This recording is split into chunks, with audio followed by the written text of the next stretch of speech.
Guys, good afternoon, everyone. Good afternoon, sir. Afternoon sir. Good afternoon sir. चलिए, कोई DPP, कोई doubt? हाँ sir, doubt है sir DPP में, दी थी चलो आपने। सुशांत, एक न्यू टैब में डीपीपी ओपन कर लो और अपनी स्क्रीन प्रेजेंट कर दो।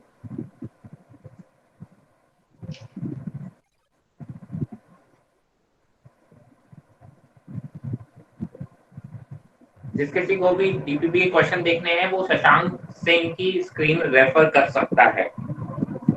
सर पहले डिफरेंशिएशन वाली खोले ना। हाँ जी, पहले पहले वाली खोले, दूसरी अगली बार।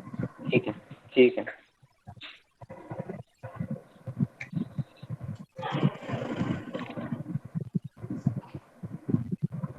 चलिए, इसमें कोई डाउट है तो पूछ लो। शशांक, तेरे से स्टार्ट कर देते हैं, बोलो। सर मेरे को 17th वाले में है डाउट। 17 में क्या डाउट है, बोलो। सर एक मिनट में खोल रहा हूँ। सर ये जो 17th वाला जो है, हाँ जी, सर इसमें जो अगर हम एफ मिन का हमको निकालना है तो सर उसमें जो हमने फॉर्मूला लगाएंगे रूट करके ए स्क्वायर प्लस बी स्क्वायर वाला, तो सर हाँ, इनके आगे का जो कोफिशिएंट है दोनों का 1 1 है, तो सर 1 1 लेंगे ना। और क्या लेंगे? हाँ तो सर 1 1 करके तो वो रूट 2 आना चाहिए। √2 आना चाहिए, ठीक है। 1 अपॉन, तो फिर सर वो 1 अपॉन √2 हो जाएगा ना। √2 की वैल्यू क्या है? √2 मतलब किसकी वैल्यू आएगी? सर ये इसकी जिसको हमने कंसीडर करा है sir, A sine theta plus B cos theta वाला, फुट ए ये स्क्वायर प्लस क्या बी है? स्क्वायर होता है ना सर उसकी ये। कौन सी वैल्यू है √2? क्या सर? ये √(a²+b² क्या होता है? सर मिनिमम वैल्यू है ना उसकी, maximum value. a sin theta plus b cos theta की मैक्सिमम वैल्यू है। हाँ सर, मैक्सिमम वैल्यू। तो f मिनिमम कितना होगा? डिनोमिनेटर का मैक्सिमम वैल्यू रख दोगे तो f ओवरऑल मिनिमम हो जाएगा, तो डिनोमिनेटर का मैक्सिमम वैल्यू आ रहा है √2। Yes sir. तो ओवरऑल वैल्यू कितनी हो जाएगी? 1/√2। तो सर 1/√2 गलत आंसर है ना, आंसर √2 दे रखा था इसलिए पूछ रहा आंसर क्या दे रखा है? हूँ। √2। √2। तो टाइपिंग में होगा वो f का एक्चुअली वहां पे 2/sin theta plus cos theta है। क्वेश्चन में मिस्टेक है, वहां पे 1/sin theta plus cos theta की जगह पे 2/sin theta plus cos theta है। तो मतलब मेरा आंसर फिर ठीक है ना सर? सही है, बिल्कुल सही है। वो टाइपिंग एरर है, आप सही कर रहे हो। ठीक है सर। Any other doubt? हाँ सर, 14th वाला मेरे को बिल्कुल नहीं आया समझ। क्या है 14th में? सर ये है इसमें क्या दिक्कत है? दिक्कत बताओ अपनी। सर, इसमें जब हम उसका डिफरेंशिएशन करेंगे हाँ जी, सर, उसके लिए इसकी वैल्यू 5 पाई/2 सेक स्क्वायर ब्रैकेट में 5/2 t प्लस पाई/6 ये नहीं होना चाहिए? हाँ यही होना चाहिए, बिल्कुल होना चाहिए। आगे तो बोलो। सर अगर इसमें t की वैल्यू 0 पुट करेंगे तो फिर हाँ, t की वैल्यू 0 पुट करेंगे तो सेक स्क्वायर पाई/6 हो जाएगा, right? Size sec square पाई/6।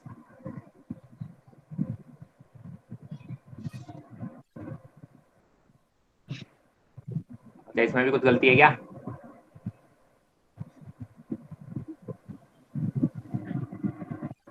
Answer 0 दे रखा है क्या? नहीं नहीं, आंसर तो मेरा गलत है, आंसर शायद 10 पाई/3 दिया था। हाँ तो सही होगा, फिर क्या दिक्कत है? सेक स्क्वायर पाई/6 आ जाएगा ना। ऐसी बातें कर रहे हो यार। हाँ हाँ। सेक स्क्वायर 5/2 पाई t प्लस पाई/6, ये आया तुम्हारा आंसर। हाँ सर, यही आया है, उसके बाद यही यही आया तो डिफरेंशिएट इसमें t करके। की वैल्यू 0 रखो, तो क्या बचेगा? ये ठीक है। सर ये बचेगा सेक स्क्वायर पाई/6। सेक पाई/6 की वैल्यू कितनी होती है? पाई/6 जानते हो कितना होता है? 30 30। 30। सेक 30 की वैल्यू कितनी होगी? 2 कितनी कितनी? 2/√3। 2/√3। तो भाई साहब उसका स्क्वायर करोगे तो कितना आ जाएगा?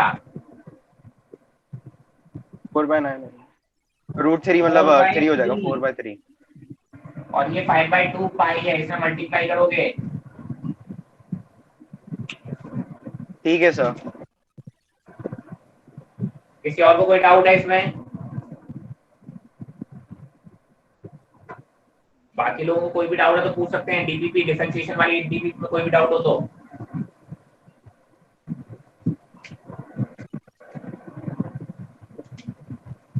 बाकी लोग को लगता है सॉल्व नहीं किए गाइस?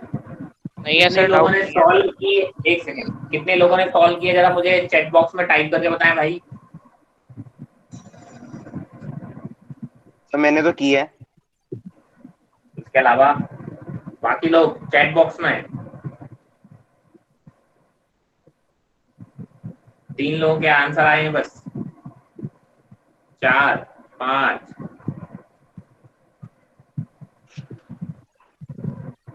सर नहीं किए।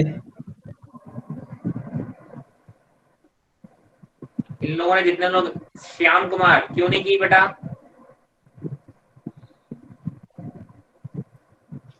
सर मेरे पास है, मिला नहीं था डीबीपी।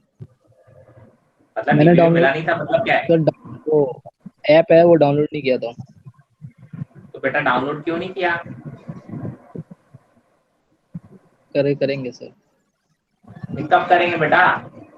नीट हो जाएगा उसके बाद? नहीं, नहीं, लग तो ऐसे ही रहा है भाई। कौन सी क्लास से आ रहे हो? पहली क्लास से आ रहे हो Shyam? Second class. Second class से? आज चौथी क्लास हो गई लगभग। पिछले 3 क्लासेस से आपने अटेंड किया, मतलब एक वीक मान लूं मैं। जी। एक वीक में अभी तक आपने ऐप डाउनलोड नहीं किया? सीरियसली? आप नीट 2020 टारगेट कर भी रहे हैं कि नहीं? कर रहा हूँ। तो सर ऐसे करेंगे आप? आपके पास 2-3 साल नहीं है बच्चा। इसका मतलब आप इतना सीरियस नहीं है बेटा। ऐसे ऐसे काम नहीं चल पाएगा। फिर आप कैसे टारगेट कर रहे हो? आपके पास 60 डेज बचे हुए हैं, उसमें आप एक हफ्ते में, आपने अभी तक डीबीपी, हमने ऐप ही नहीं डाउनलोड किया, डीबीपी ट्राई भी नहीं की एक भी, तो फिर कैसे करेंगे यार? ऐसे अपने आप हो जाएगा नीट? Sajid yes sir. क्यों नहीं किया डीबीपी? तब मेरे को ऐप पे मिलती नहीं है सर। मैंने हर सर से 3 बार कहा, उन्होंने कह रहे आप अपना अकाउंट नंबर को ई-साइट का अकाउंट और पासवर्ड दे दो, जब भी नहीं आ रही है। आप बोल रहे हो कि आपको डीबीपी नहीं मिल रही, आपका लॉगिन हो जा रहा है ऐप पे? यस सर, लॉगिन हो रहा है लेकिन डीपीपी आई नहीं रही है। डीबीपी आप कहाँ ढूंढ रहे हो? आपको पता है डीबीपी कहाँ मिलेगी? सर ई-काइट ऐप पर। ई-काइट ऐप में किस जगह मिलेगी? सर होम पे जाके मिलती है। फर्स्ट टाइम 2 आई थी, फिर उसके बाद आई नहीं। अरे उसी के अंदर है, उसी को क्लिक करना पड़ेगा। सर मेरे पास भी 2 ही आया हुआ है, एक फिजिक्स का, एक केमिस्ट्री का, उसके बाद आया नहीं है सर। यस सर, मेरे पास भी 2 ही आया था, फिजिक्स केमिस्ट्री, फिर आया नहीं। जब से मैंने आपने हर सर अपनी से बोला वो। एक सेकंड बेटा। साजिद जरा ई-काइट ऐप ओपन करो और जरा अपनी स्क्रीन शेयर करो। और दूसरा कौन था जिसको 2 डीबीपी मिली है? सर मैं अरे मैं सिंह। मतलब कौन? सज्जन सिंह सर। हाँ जरा तुम भी अपनी जरा ओपन करना। कैसे ओपन हुआ यहाँ पे? ये ओपन कैसे करना ओपन करके अपनी अपनी स्क्रीन शेयर करें।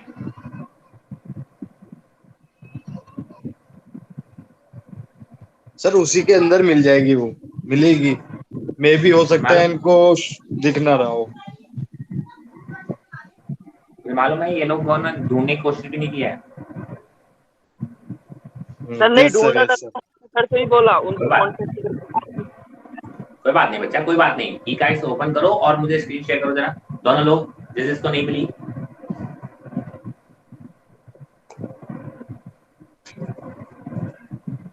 करेंगे सर, मैं तो लैपटॉप से पढ़ रहा हूँ। लैपटॉप से पढ़ो तो लैपटॉप को ओपन करो और सर, उसमें कैमरे से, आप बैक कैमरे से उसको शो कर दो।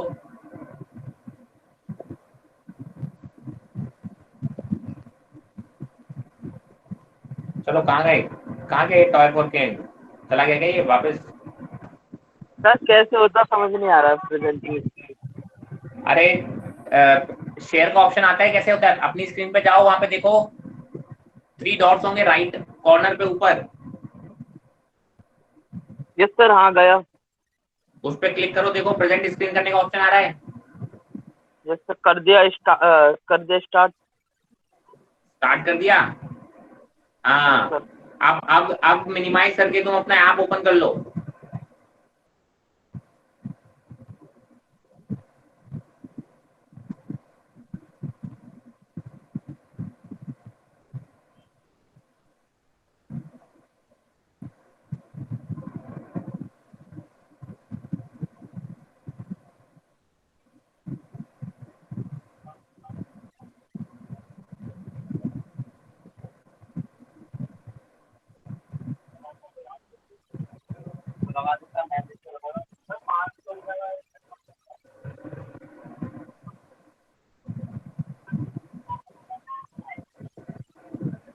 चलो, तेरा शायद नेट ही चल रहा है। शशांक अपनी स्क्रीन पे एक बार दोबारा से ओपन करके दिखा दो, कहाँ दिख रही है। चलो शशांक की स्क्रीन देखो सब लोग, जिसको नहीं ओपन हो रही है वो शशांक की स्क्रीन को देखें। Shashank you there? Yes sir, yes sir. आज उसको ओपन करके दिखा दो प्रॉपर्ली, ई काइट ओपन करके कि कहाँ पर है, जिन लोगों को नहीं दिख रही है। सर ये है ना, यहाँ पे है फिजिक्स की, इसमें अटेम्प्ट में जाके तो यहीं पे है हाँ। सर सारी डीपीपीस वापस। प्रेडिक्ट में जब आप अटेम्प्ट करोगे अंदर, ये देखो ये लाइन से पड़ी हुई है डीपीपीस। आपको लग रहा है कि मेन पेज पे सारी दिखेंगी, तो ऐसा नहीं है सर। नहीं सर ये तो attempt वाली पहले मुझे भी था। बैक पे जाना शशांक, बैक पेज पे जाओ। सर और भी स्टूडेंट्स हैं, मैंने उनको सबको इन्फॉर्म किया था ये चीज। कोई बात नहीं, मैं इस यहाँ पे दिखा, बाकी सब लोग देख रहे हैं। देखिए यहाँ पे जूलॉजी, केमिस्ट्री, फिजिक्स ऐसे दिख रहा है। जैसे ही आप फिजिक्स पे क्लिक करेंगे अटेम्प्ट का, जैसे ही फिजिक्स में अटेम्प्ट पर क्लिक करेंगे, आप एक अंदर नेक्स्ट पेज पे ओपन करेंगे, वहां पे सारी की सारी डीपीपी एक साथ दिखेंगी। शागिद इस पेज पे आए थे आप? जैसे मैंने अटेम्प्ट पे नहीं गया था, मैंने सोचा वो री अटेम्प्ट करने का ऑप्शन है। कैसे बातें कर रहे हो यार। हाँ सर, ये पहले कंफ्यूजन मुझे भी थी। जब भी हमको कोई चीज नहीं मिल रही थी तो हम थोड़े से हाथ पे चलाते हैं, ऐसे काम नहीं चलता ना यार।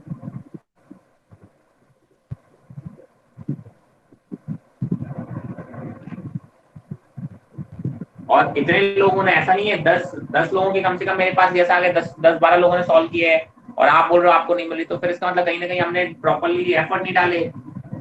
तो बेटा देखो, ये एफर्ट का ही खेल है, जिसके एफर्ट कम रह जाते हैं वही इंग्लिश में फिर सेलेक्ट।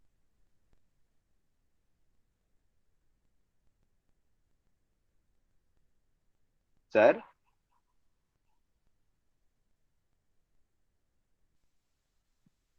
बैक हो गई सर, म्यूट हो गई। सर आप म्यूट हो कैसे हो गए? लो आप हो गए म्यूट। हाँ, मैंने कहा बाकी लोगों को कोई दिक्कत तो नहीं है डिफरेंशिएशन में, जितने लोगों ने सॉल्व किया है।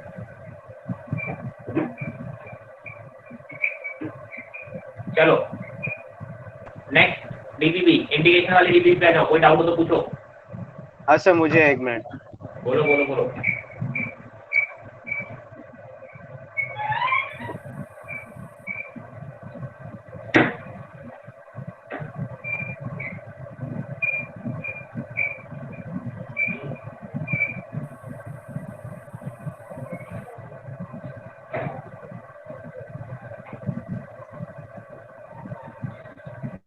हाँ जी सर बोलो डाउट।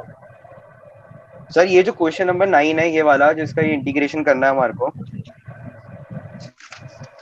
हाँ तो सर हम इसको, जैसे ये dx/3x+5 है, हाँ हम इसको ऐसे करके लिख सकते हैं ना, जैसे हम इसको ऊपर कर देंगे तो इसकी हो जाएगी 3x+5 raise to power -1। Correct.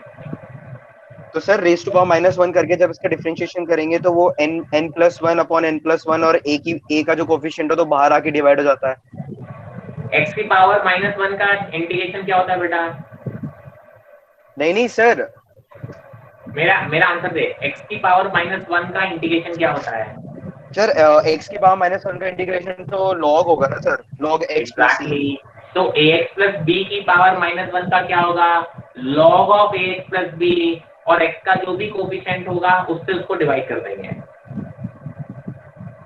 हाँ सर, यही डाउट है सर मेरे को, एक बार आप में समझ नहीं आया सर ये वाला। आपने क्या बोला सर, ax प्लस बी की पावर को सॉल्व करते थे ना, तो ax प्लस बी की पावर को n होता था तो अपन क्या लिख देते थे, n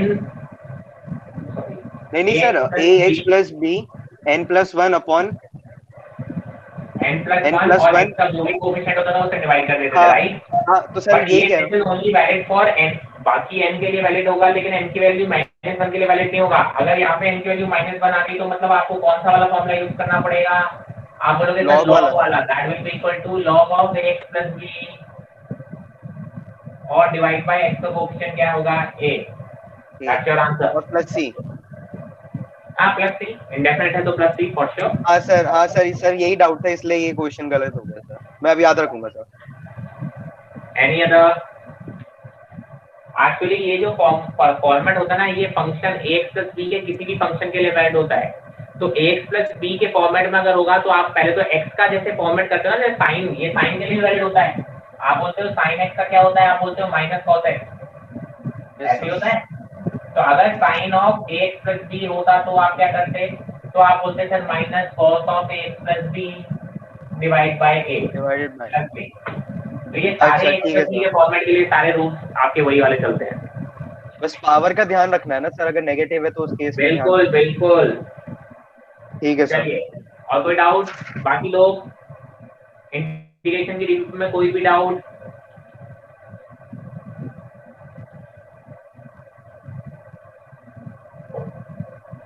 देखो मैं आपको बोले दे रहा हूँ, दो चीजें फिजिक्स में, दो ऐसे चैप्टर्स हैं जो अगर आपको आते हैं तो फिजिक्स आपको बहुत इजी लगेगी, और दो ऐसे टॉपिक हैं जिनको अगर आपको नहीं आते हैं तो आपको फिजिक्स बहुत टफ लगेगी। और वो दो टॉपिक हैं, एक है कैलकुलस वाला पोर्शन, मैथमेटिकल टूल जो हम पढ़ चुके हैं, और एक है वेक्टर्स। तो सर्केबल हो जाओ, बट ये दो टॉपिक तो हमें बहुत अच्छे से आने चाहिए, बहुत अच्छे से प्रैक्टिस करना चाहिए। अगर हमारी प्रैक्टिस अच्छे से नहीं है इन दो टॉपिक की, हमें इनमें थोड़ा सा भी डाउट है कि सर हमसे ये क्वेश्चन नहीं बनते, सर पूरा फिजिक्स परेशान रहेंगे आप।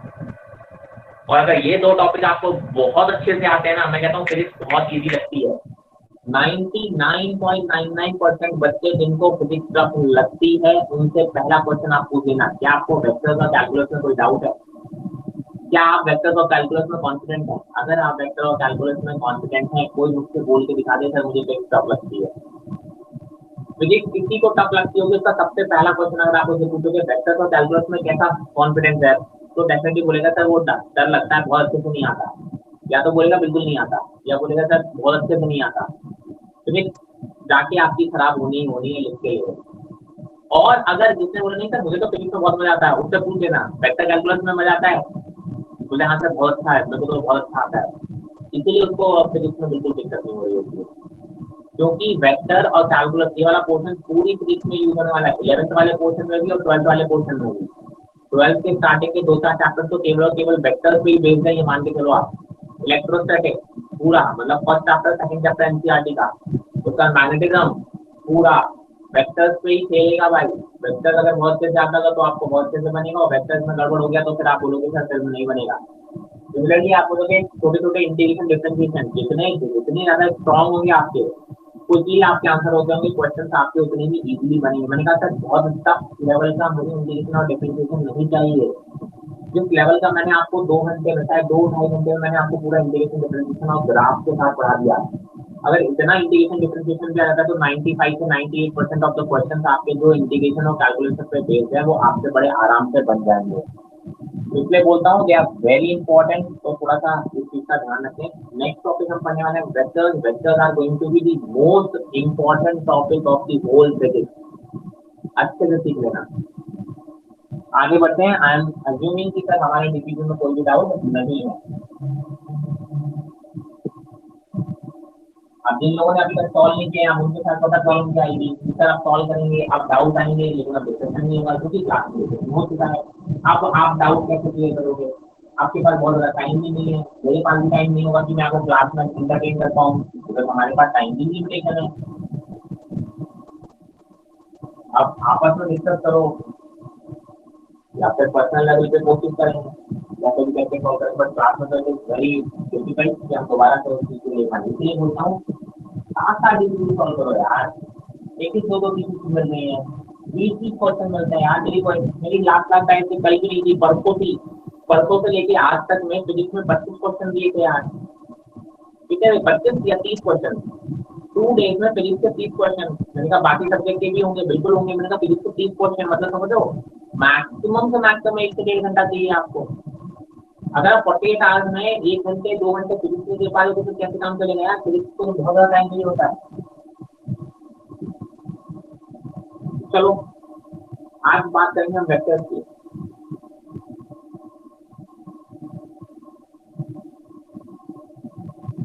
सबसे पहले वेक्टर क्या होगा?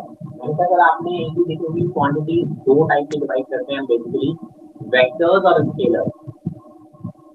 स्केलर क्वांटिटी क्या होती है सर? स्केलर क्वांटिटी का 2 क्वांटिटी जिनके पास केवल और केवल एक मैग्नीट्यूड होता है और एक यूनिट होती है, उनकी कोई खास डायरेक्शन नहीं होती है। ठीक है, कोई मुझे वेक्टर की डेफिनेशन क्लियरली बताएगा? एग्जैक्ट डेफिनेशन उसको आती हो अगर वेक्टर की, तो बताएगा। एनीवन जो बहुत कॉन्फिडेंट हो सर मुझे वेक्टर की डेफिनेशन आती है? Anyone?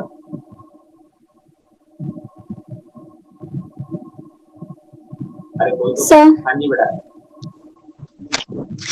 Vectors are physical quantities having magnitude and direction and follow vector laws. And must follow या vector law of addition and subtraction. सिर्फ डायरेक्शन होने से ही कोई क्वांटिटी वेक्टर नहीं हो जाएगी। अगर ऐसा होता तो इलेक्ट्रिक करंट एक वेक्टर क्वांटिटी होती, क्योंकि इलेक्ट्रिक करंट में डायरेक्शन होता है, ए से बी जा रही है या बी से ए जा रहा है, डायरेक्शन बताते हैं हम करंट में। बट इलेक्ट्रिक करंट आपकी एक स्केलर क्वांटिटी होता है, क्योंकि वो वेक्टर अलजेब्रा फॉलो नहीं करता। तो ध्यान रखेंगे वेक्टर्स हैज टू बी, इसकी 3 प्रॉपर्टीज होनी चाहिए सर। मैग्नीट्यूड होगा, आप बोलोगे डायरेक्शन होगा, और तीसरी चीज क्या होगी sir? They must follow vector law of algebra. लिख लेना अपने वर्ड्स में जो चीज मैंने बोली है।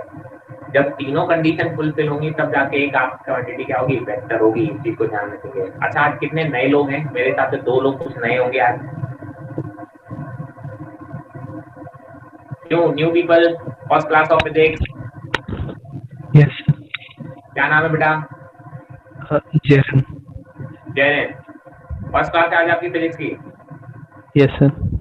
अच्छा, डिफरेंशिएशन इंटीग्रेशन आता है आपको? Yes sir. बहुत अच्छी बात है। तो हमने अभी तक मोस्टली डिफरेंशिएशन इंटीग्रेशन और एरर्स डायमेंशंस वाला चैप्टर पढ़ा है। ठीक है, तो बहुत बेसिक का चैप्टर है वो, डायमेंशंस और एरर वाला। आज हम फ्रेश टॉपिक स्टार्ट करेंगे वेक्टर, जो कि बहुत इंपॉर्टेंट है। ठीक है,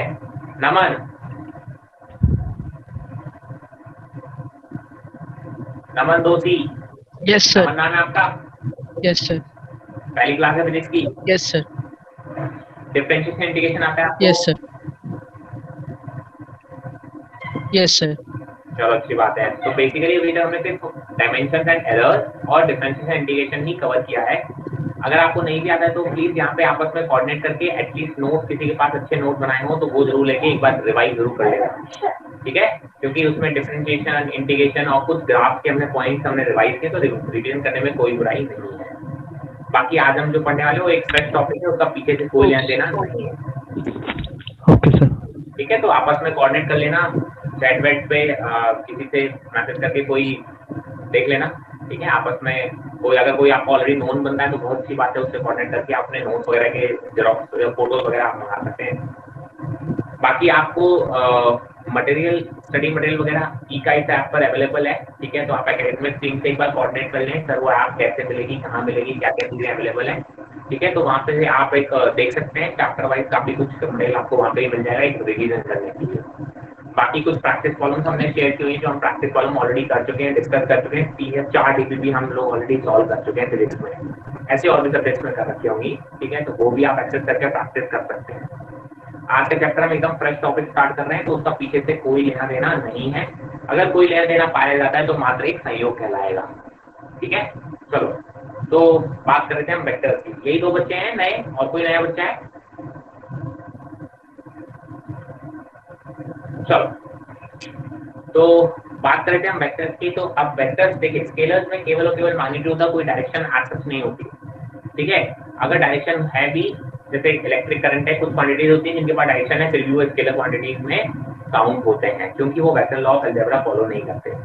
अब सबसे पहली बात आती है कि सर वेक्टर्स में आपकी डायरेक्शन बहुत इंपॉर्टेंट रोल प्ले करती है, तभी वो वेक्टर क्वांटिटी है। मैंने कहा फॉर एग्जांपल मैंने कहा मैं यहाँ पे खड़ा हूँ, मान लो मैं दिल्ली में इस वक्त लक्ष्मी नगर में खड़ा हूँ। अब मैंने कहा सर मैं लक्ष्मी नगर से अगर 9 किलोमीटर आगे जाऊंगा तो मुझे न्यू दिल्ली स्टेशन मिल जाएगा।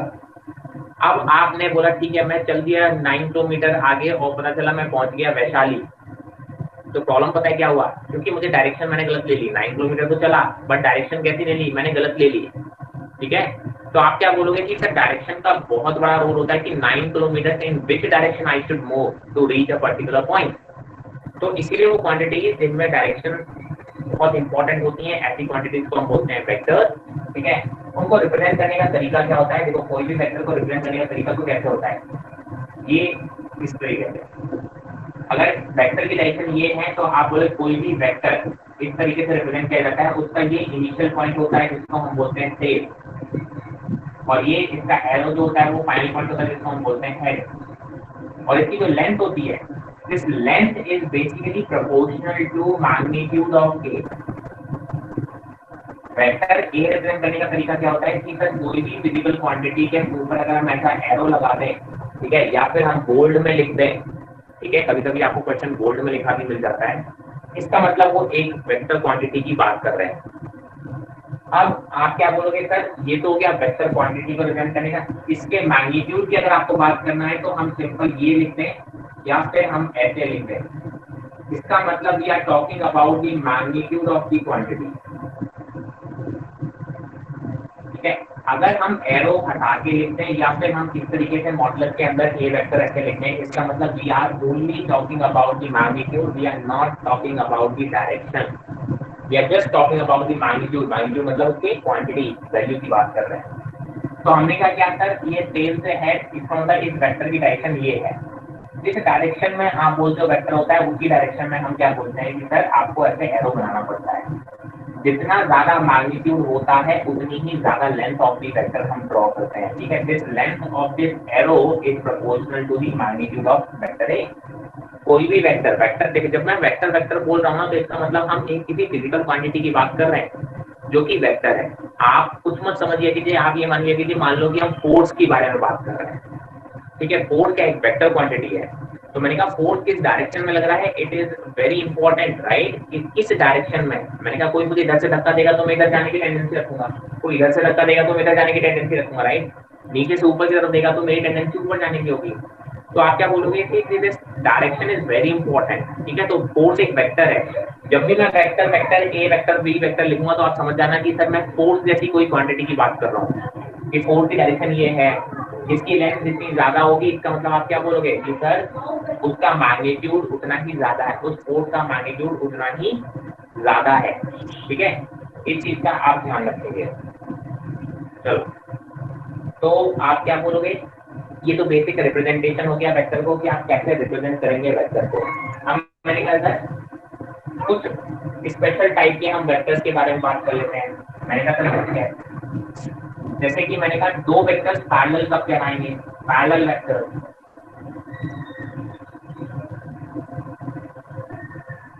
ठीक है, आप बोलते हो कि सर दो वेक्टर्स पैरेलल कब कहलाएंगे। मैंने कहा ये वेक्टर हो गया ए वेक्टर, ये दूसरा वेक्टर हो गया बी वेक्टर।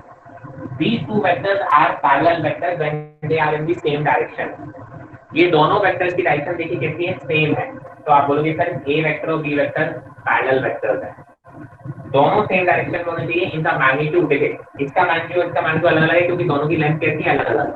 तो आप कह सकते हैं ये दो फोर्सेस हो सकते हैं और ये फोर्सेस की लेंथ अलग अलग है, मतलब फोर्सेस के मैग्नीट्यूड अलग अलग है बट दोनों एक ही डायरेक्शन में अप्लाई हो रहे हैं। तो आप क्या बोलोगे सर दोनों फोर्सेस कैसे हैं, पैरेलल हैं। ठीक है, मैंने कहा इसी तरीके आता है इक्वल वेक्टर।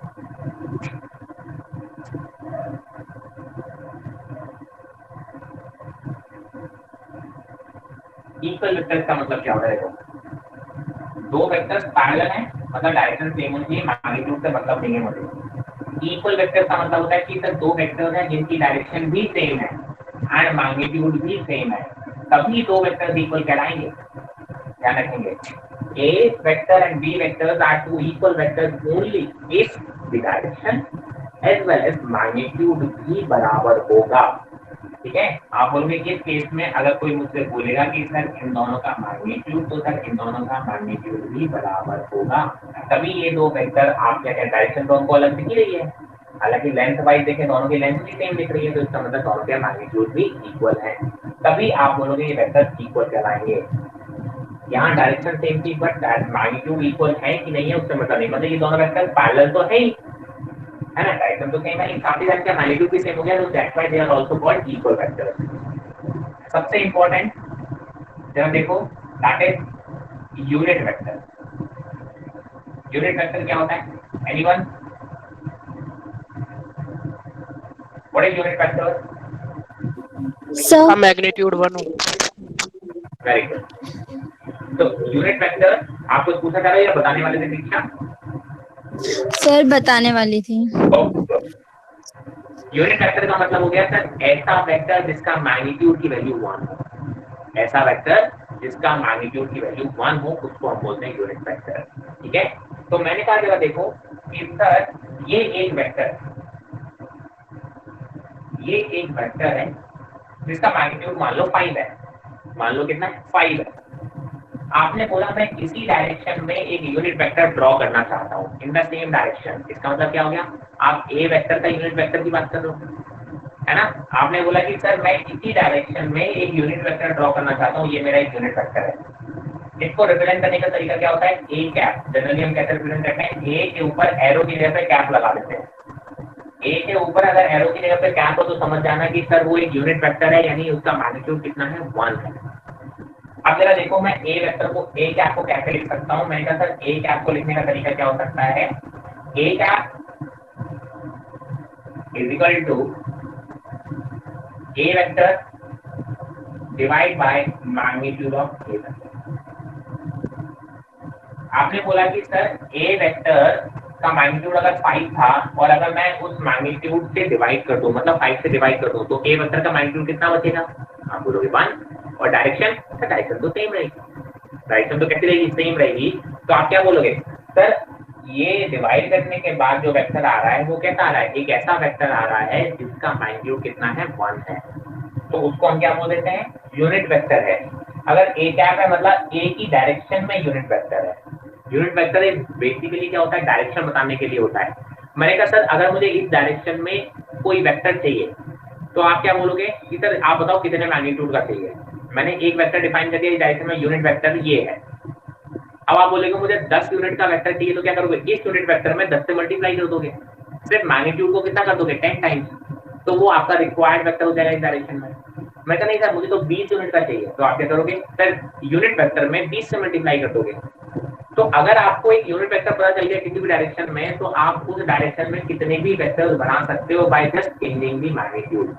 तो यूनिट वेक्टर का जो बेसिक सिग्निफिकेंस होता है वो बताने के लिए, डायरेक्शन बताने के लिए होता है कि किस डायरेक्शन की बात हम कर रहे हैं। ठीक है, तो यूनिट वेक्टर जिसका मैग्नीट्यूड कितना हो गया 1, यहाँ पे आप लिख लीजिए जिसका मैग्नीट्यूड कितना हो गया 1।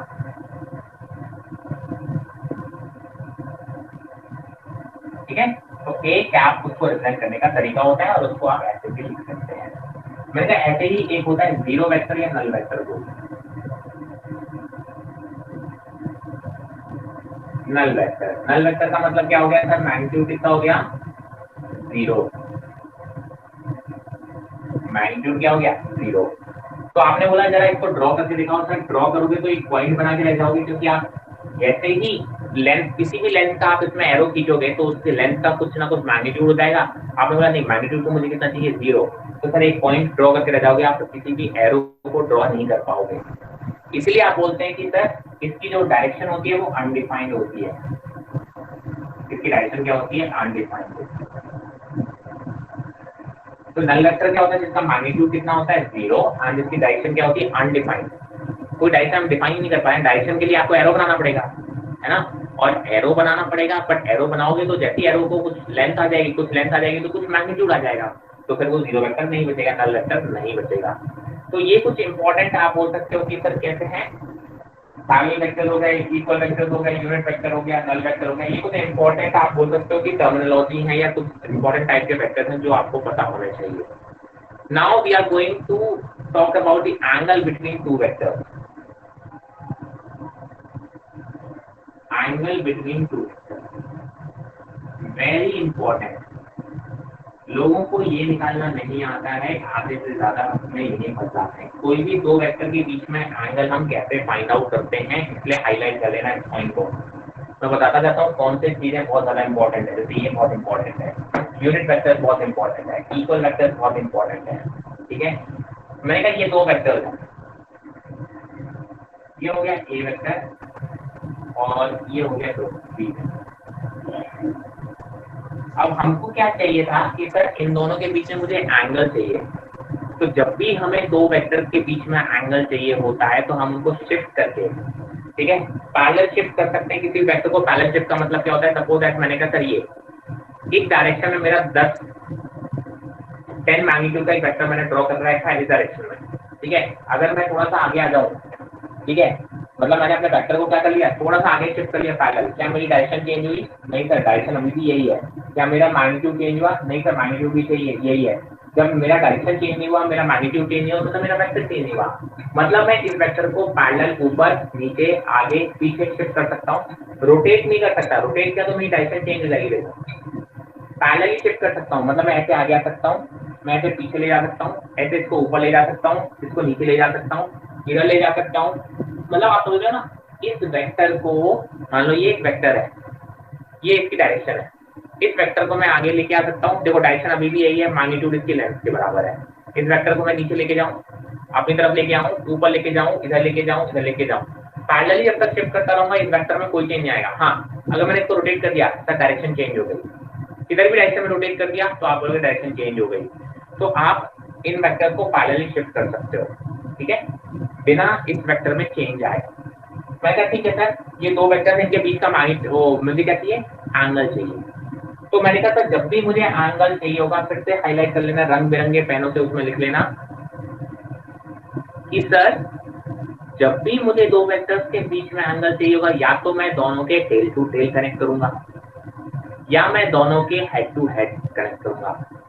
ठीक है, तो मैंने अगर दोनों के टेल टू टेल कनेक्ट किए तो आप बोलोगे ए वेक्टर को पैरेलल शिफ्ट किया तो ये आया, बी वेक्टर को शिफ्ट किया तो ये आया। तो तब इन दोनों के बीच में जो स्मॉलर एंगल है, ये वाला एंगल थीटा, जब इनके दोनों के टेल से टेल कनेक्ट किया और इनके बीच का जो स्मॉलर, देखो इनके बीच में एक एंगल ये वाला बन सकता है और एक एंगल ये वाला बन सकता है ना। मैं कहूँगा smaller angle between these two vectors, कौन सा वाला angle, smaller angle between these two vectors will be the correct angle between two vectors, that is theta। मैंने कहा देखिए, या तो मैं टेल से टेल कनेक्ट करूं या मैं हेड से हेड कनेक्ट करूं। हेड से हेड कैसे कर सकता हूं, मैंने ये बी वेक्टर ऐसा लिया और इस ए वेक्टर को शिफ्ट करके मैंने ऐसे ड्रॉ कर दिया, ये मेरा ए वेक्टर हो गया। देखो पैरेलल शिफ्ट किया मैंने दोनों को, ठीक है, आप बोलते हो पैरेलल शिफ्ट किया मैंने, आप तो आप बोलोगे तब भी इनके बीच का जो स्मॉलर एंगल होगा वो थीटा, तो क्या होगा, वो भी थीटा। ये एंगल और ये एंगल सेम आएंगे। आप चाहो तो कुछ मत करो, इसको थोड़ा सा आगे बढ़ा के देखो और इसको थोड़ा आगे बढ़ा के देखो, ये एंगल और ये एंगल थीटा सेम आएंगे ना। अगर मैं इसको आगे शिफ्ट करता तो आप बोलते यहाँ टेल आ जाता, सर इसको आगे शिफ्ट करता तो यहाँ टेल आ जाता, तो टेल से टेल कनेक्ट हो जाते हैं। चाहे आप ये वाला एंगल फाइंड आउट करो चाहे ये वाला एंगल फाइंड आउट करो, दोनों सेम आएंगे। बट हमेशा ध्यान रखना कि सर दोनों वेक्टर्स के जितने बार लिखना उतने बार लिख लो, दोनों वेक्टर्स के आपस में टेल कनेक्ट करो या फिर दोनों वेक्टर्स के आपस में हेड कनेक्ट करो और दो उनके बीच का स्मॉलर एंगल है, that is called the angle between two vectors. अगर आपने गलती से मैंने ए वेक्टर को शिफ्ट किया है, ये ए वेक्टर है और बी वेक्टर को रखा है, ये बी वेक्टर। अब आप बोलो सर इनके बीच का स्मॉलर एंगल कौन सा, ये वाला थीटा। सर ये थीटा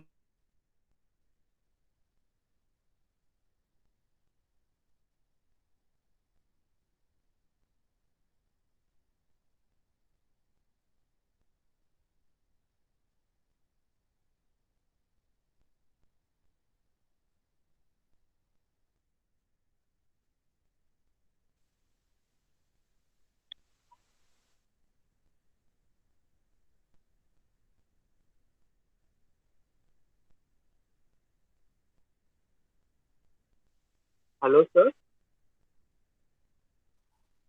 सर आपकी आवाज नहीं आ रही।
गाइस क्या मेरी आवाज आ रही है सबको? Yes sir. यस हाँ सर। जी सर, अब आ रही है। यस सर, आ रही है। अच्छा, चली गई थी क्या आवाज बीच में? हाँ जी सर। चलो, मैंने कहा कोई भी डाउट है तो आप बता दो, या अगर आपको क्लियर है तो बता दो। क्लियर है सर। क्लियर है। चलो, बहुत अच्छी बात है। स्क्रीनशॉट तो आगे बढ़े।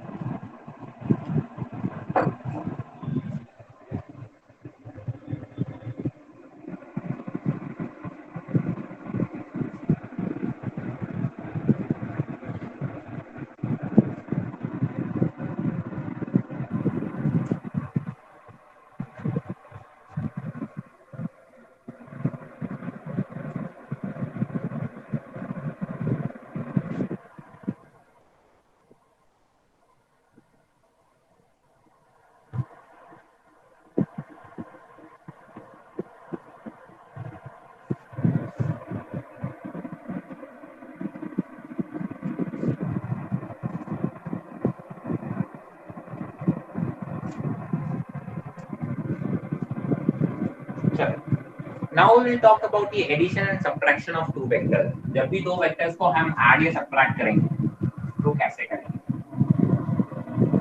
Addition and subtraction. पहली हम बात करेंगे ट्रायंगल लॉ।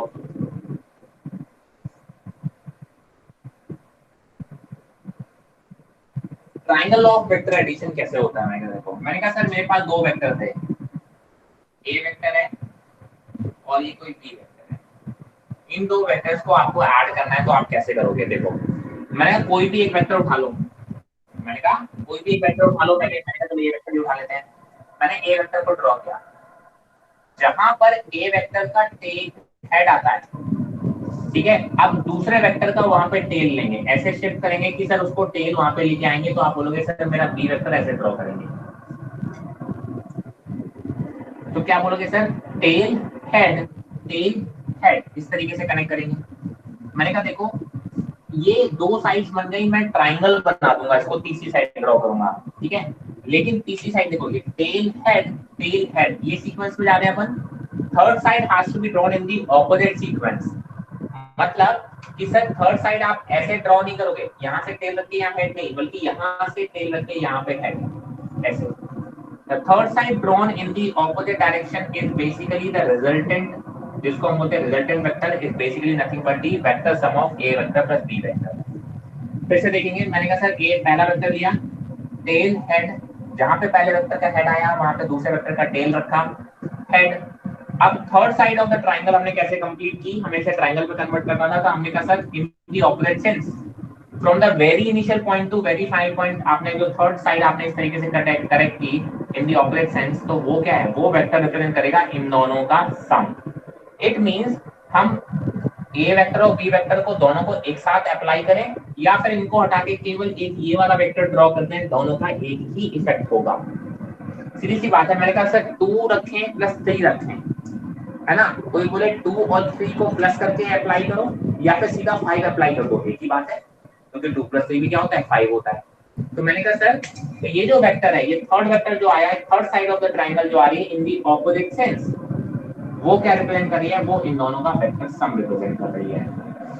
इस चीज को ध्यान रखिए। इसको हम बोलते हैं ट्रायंगल लॉ, बिकॉज आप क्या बोलते हो? दो वेक्टर्स को जब आप दो साइड्स ऑफ द ट्रायंगल से रिप्रेजेंट करते हो, third side of the triangle in the opposite sense represent the resultant. Resultant मतलब A vector plus B vector represent करता है।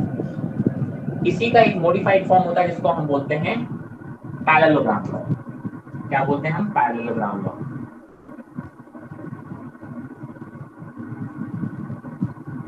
Law of vector addition. तो पैरेललोग्राम लॉ क्या बोलता है? देखो इसमें तो हमने कैसे कनेक्ट किया था? Tail head. मैंने कहा इसमें कैसे कनेक्ट करेंगे? मैंने कहा देखो इसमें क्या करेंगे, यही दो वेक्टर्स को मैंने को ऐड करना है, दोनों को टेल टू टेल कनेक्ट करेंगे। दोनों को टेल टू टेल कैसे कनेक्ट करेंगे? सर ये वेक्टर ड्रॉ कर दिया, दूसरा वेक्टर उठाया, इससे कनेक्ट किया, तो देखिए ये हो गया दूसरा वेक्टर। दोनों को टेल टू टेल कनेक्ट करेंगे such that these two sides will represent the two consecutive sides of a parallelogram। मैं कहा इस पैरेललोग्राम को जरा कंप्लीट करो। जब आप इस पैरेललोग्राम को कंप्लीट करोगे तो आप बोलोगे सर ये कुछ ऐसा ड्रॉ होगा, एक पैरेललोग्राम बन गया। आप बोलोगे सर इस पैरेललोग्राम का, ध्यान से सुनना, बहुत इंपॉर्टेंट बताने वाला हूँ, इस पैरेललोग्राम का इन दो साइड्स के बीच से जो डायगोनल ड्रॉ होने वाला है, देखो this diagonal is nothing but resultant vector, और ये बोलेगा sir A vector plus B vector. फिर से देखो, दो साइड्स, दो वेक्टर्स को आपने टेल टू टेल कनेक्ट किया सच दैट ये दो साइड्स आपकी पैरेललोग्राम की दो कॉन्सेक्यूटिव साइड्स की तरह एक्ट करने वाली हैं। मैंने कहा सर एक पैरेललोग्राम को कंप्लीट किया, तो आप बोलोगे सर इनके दोनों के बीच से जो डायगोनल पॉसिबल है ड्रॉ किया इस डायरेक्शन में, आप बोलोगे वो क्या है, वो एक रिजल्टेंट वेक्टर है। ठीक है, अब जरा देखो सर ये ट्रायंगल लॉ से भी रिजल्टेंट ये वाला आ रहा था और पैरेललोग्राम से यही आ रहा है, दोनों रिजल्टेंट सेम आ रहे हैं, आने भी चाहिए क्योंकि दोनों सेम वेक्टर को हम ऐड कर रहे हैं। एक्चुअली क्या देखो, ये वेक्टर ए था सर, ये वेक्टर ए था, ये अगर वेक्टर बी है तो ये वेक्टर भी बी के बराबर ही है। पैरेललोग्राम की ऑपोजिट साइड कैसी होती हैं, पैरेलल होती हैं, और मैग्नीट्यूड वाइज कैसी होती हैं, इक्वल होती हैं। तो अगर ये वेक्टर बी है तो आप बोलोगे ये भी वेक्टर बी है, तो आप बोलोगे टेल हेड तो ये थर्ड साइड पे कहलाएगी ट्रायंगल। और देखो नीचे ये वाला ट्रायंगल और ये वाला ट्रायंगल सेम है, ये दोनों ही ट्रायंगल सेम रिप्रेजेंट कर रहे हैं, तो आप बोलोगे ये रिजल्टेंट भी इनका कैसे आया, सेम आया हुआ है। आना भी चाहिए था because we are talking about the same things. दो अलग अलग मेथड से हम दोनों सेम चीज फाइंड आउट कर रहे हैं, तो मेरे रिजल्ट भी कैसे आने चाहिए, सेम आने चाहिए थे। अब इसमें एक चीज और ध्यान रखना कि पैरेललोग्राम के दो डायगोनल पॉसिबल होते हैं, तो ये वाला जो डायगोनल है जो इन दोनों के बीच से पास हो रहा है इस डायरेक्शन में, ये तो एडिशन देता है। मैंने कहा ये जो दूसरा वेक्टर क्या होता है, ये वाला और ये वाला वेक्टर, ये जो डायगोनल है, दूसरा डायगोनल क्या करता है, इसका डिफरेंस देता है। ये इसको मैंने कहा सी वेक्टर ले लिया, इसकी जो वैल्यू है वो देखो, अगर ये बी से स्टार्ट हो रहा है और ए पे कम हो रहा है तो आप बोलोगे ये रिप्रेजेंट करेगा ए वेक्टर माइनस बी वेक्टर। अगर ये बी के हेड से स्टार्ट हो रहा है और ए के हेड पे खत्म हो रहा है तो ये रिप्रेजेंट करेगा ए वेक्टर माइनस बी वेक्टर। अगर मैं इसको उल्टा कर दूं, सर यहाँ से स्टार्ट हो और बी के हेड पे खत्म होगा तो ये वेक्टर हो जाएगा B vector minus A vector. Because एक चीज ध्यान रखें, negative of a vector, negative of a vector क्या होता है जरा देख लेते हैं। सपोज दैट ये वेक्टर ए वेक्टर है, ये क्या है, ए वेक्टर है, तो अगर मैं इसकी डायरेक्शन को रिवर्स कर दूं और मैग्नीट्यूड कैसा रखूं, सेम रखूं, तो ये क्या कहलाएगा, माइनस ऑफ ए वेक्टर। आप बोल सकते हो कि सर ये और ये एक दूसरे से कैसे रिलेटेड है, सर ये जो है वो इसका नेगेटिव ऑफ अ वेक्टर है, ये ए वेक्टर है तो इसकी सिर्फ डायरेक्शन रिवर्स कर देते हैं तो सिर्फ वो माइनस ऑफ ए वेक्टर हो जाता है, मतलब नेगेटिव हो जाता है, मतलब डायरेक्शन चेंज हो जाती है, मैग्नीट्यूड में तो कोई चेंज नहीं आता। सेम तरीके से ये मैंने कहा देखो बी के हेड से स्टार्ट हो रहा है, ए के हेड पे खत्म हो रहा है, तो ये ए वेक्टर माइनस बी वेक्टर दे रहा है। अगर मैं इसको रिवर्स कर दूं, डायरेक्शन कैसी कर दूं, रिवर्स, मतलब यहाँ से स्टार्ट हो और यहाँ पे खत्म होगा तो एक माइनस ही तो साइन आएगा, इसको माइनस सी वेक्टर हो जाएगा, मतलब B vector minus A vector हो जाएगा। तो ध्यान रखो पैरेललोग्राम में दो डायगोनल पॉसिबल होते हैं, एक डायगोनल जो उन दोनों के कनेक्शन पॉइंट से ड्रॉ हो रहा होता है वो उन दोनों का एडिशन दे रहा होता है, जबकि दूसरा वाला डायगोनल उन दोनों का डिफरेंस दे रहा होता है। वो ए वेक्टर माइनस बी वेक्टर भी ड्रॉ कर सकते हो, वो B vector minus A vector भी ड्रॉ कर सकते हो। क्या ये चीजें क्लियर एकदम, कोई दिक्कत? No sir. चलो बोलो। मैंने कहा थर्ड में बता देता हूँ पॉलीगन लॉ।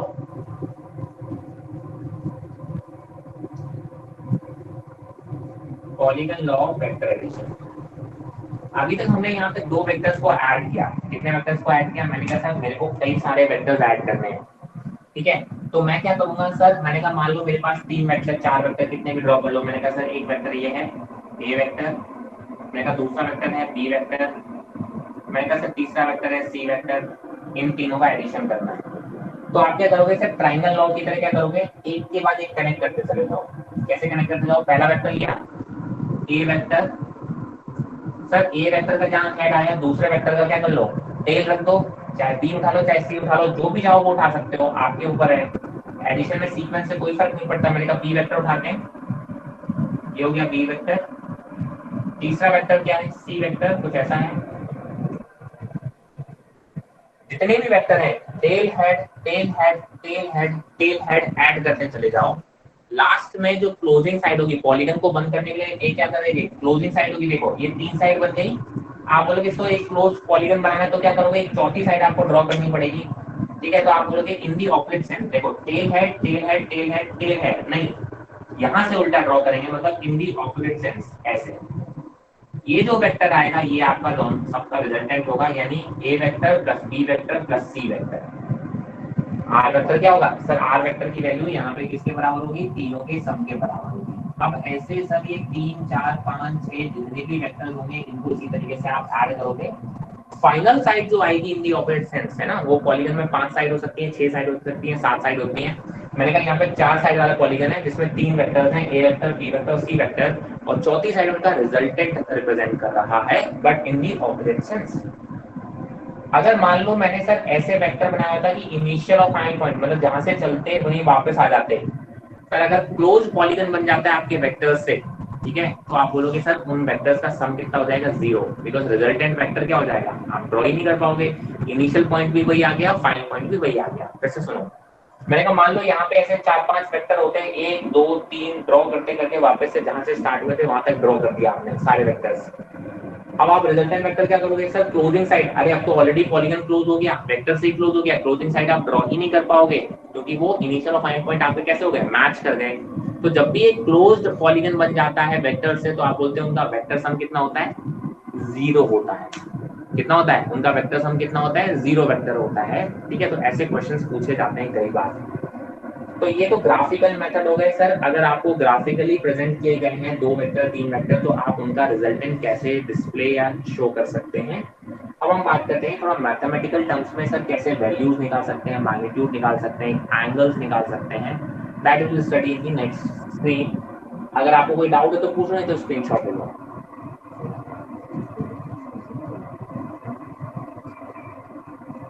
कोई डाउट किसी को, एनी डाउट्स? हेलो सर, समझ में आ रहा है, सब क्लियर हो रहा है एकदम? देखो क्लियर 2 टाइप के होते हैं, एक क्लियर होता है कि यहाँ से सारी चीजें समझ में आ रही हैं, और एक क्लियर होता है सर एकदम क्लियर है, कुछ समझ में नहीं आ रहा, सब क्रिस्टल क्लियर है। तो भाई साहब सर्फ एक्सेल की तरह साफ मत कर लेना, है ना, वरना पता चले वो ऐसे टाइट क्रॉस हो जाता ना, टाइट सर सब क्लियर हो गया, चौंक गए क्या, है ना, मास्टर पता चले चौंक गए, सब कुछ क्लियर है, ऐसा मत कर लेना। क्लियर का मतलब सारी चीजें ध्यान से समझते जाना कि हाँ सर ये बहुत सिंपल चीजें हैं, ठीक है, बहुत ही सिंपल चीजें हैं, इसलिए बताता चला जा रहा हूँ मैं एक एक करके। चलिए स्क्रीनशॉट ले लीजिए। जहां पे भी आपको लगे सर कोई डाउट है या आपको लग रहा है नहीं सर ये चीज नहीं समझ में आ रही, वहीं टोक देना प्लीज। ऐसा मत करना 2 स्क्रीन आगे चला जाऊं फिर आप मुझसे पीछे वाले डाउट पूछो, वो मुझे थोड़ा दिक्कत दे जाते हैं। आप मुझे वहीं टोक के 4 बार मैथ करवा लोगे कोई दिक्कत नहीं है, आप मुझसे वहां बहस कर लोगे कोई दिक्कत नहीं है, पर ऐसा मैं सोचता नहीं सर आपका, मैं सोच रहा आप पहले फिनिश कर लो, क्योंकि वो एक चीज आप जहाँ अटक गए वो चीज समझ में नहीं आएगी, इसके आगे वाला पूरा साफ हो जाता है, तो मेरी मेहनत बेकार।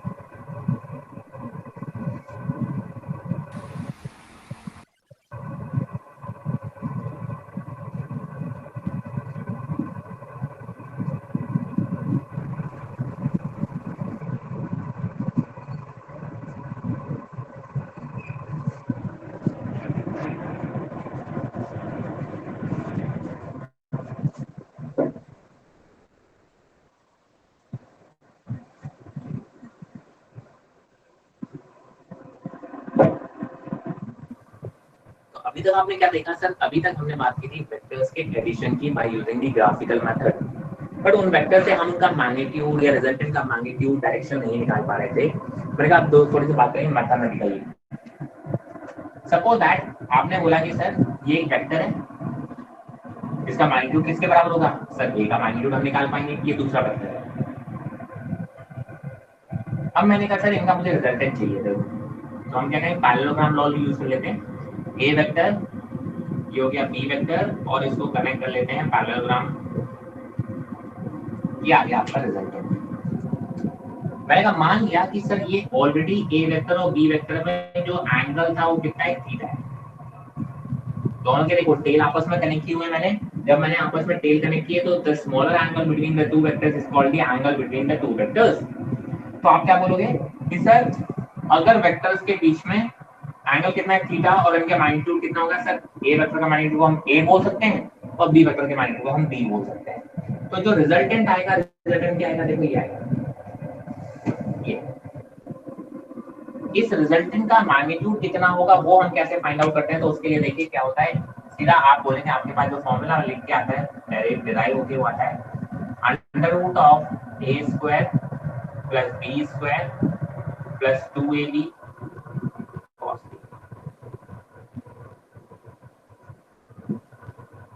कैसे देखिए, मैंने कहा सर ये दो वेक्टर्स थे ए वेक्टर और बी वेक्टर जिनका मैग्नीट्यूड कितना है ए और बी, इनके बीच का एंगल कितना है थीटा। तो रिजल्टेंट का जो मैग्नीट्यूड आएगा वो किसके बराबर होता है, अंडर रूट ऑफ, ये देखो r क्या है, इस वेक्टर का मैग्नीट्यूड है, that is equal to under root of a square plus b square plus 2ab cos theta, where theta is the angle between the two vectors. मैंने कहा sir अब रिजल्टेंट की डायरेक्शन में तो बता दो किस डायरेक्शन में होगा। मैंने कहा सर अगर मुझे इन दोनों में से किसी वेक्टर से इसका एंगल पता चल जाए तो मेरी डायरेक्शन पता चल जाएगी। मैंने कहा मान लिया कि सर ये जो रिजल्टेंट वेक्टर है वो ए वेक्टर से एंगल बना रहा है अल्फा, कितना एंगल बना रहा है अल्फा, तो आप क्या बोलोगे जो tan अल्फा होता है, ठीक है, रिजल्टेंट वेक्टर अगर ए वेक्टर से अल्फा बना रहा है, ध्यान रखेंगे अगर आप बोलोगे सर ए वेक्टर से एंगल अल्फा बना रहा है तो tan अल्फा की जो वैल्यू आती है वो आएगी b sin theta upon a plus b cos theta. दो बहुत ही इंपॉर्टेंट फॉर्मूले हैं ये, दो बहुत ही इंपॉर्टेंट फॉर्मूले, ध्यान रखेंगे इसका राइट, ठीक है। आप बोलते हो सर अल्फा किससे एंगल है, सर रिजल्टेंट का ए वेक्टर से एंगल है, तभी यहाँ पे देखो आ रहा है b sin theta upon a plus b cos theta. अगर ये एंगल b वेक्टर से होता, अगर अल्फा एंगल किससे होता, b वेक्टर से होता, b, तो आप बोलते यहाँ पे आता है a sin theta upon b plus a cos theta. तो इसीलिए इनकी ये वैल्यू भी पता होनी चाहिए आखिर है किस चीज की वैल्यू। हम tan अल्फा तो निकाल देते हैं बट हमें कभी कभी अल्फा ही नहीं पता होता ये अल्फा था क्या, सर ये वेक्टर b से एंगल था रिजल्टेंट का या a से था।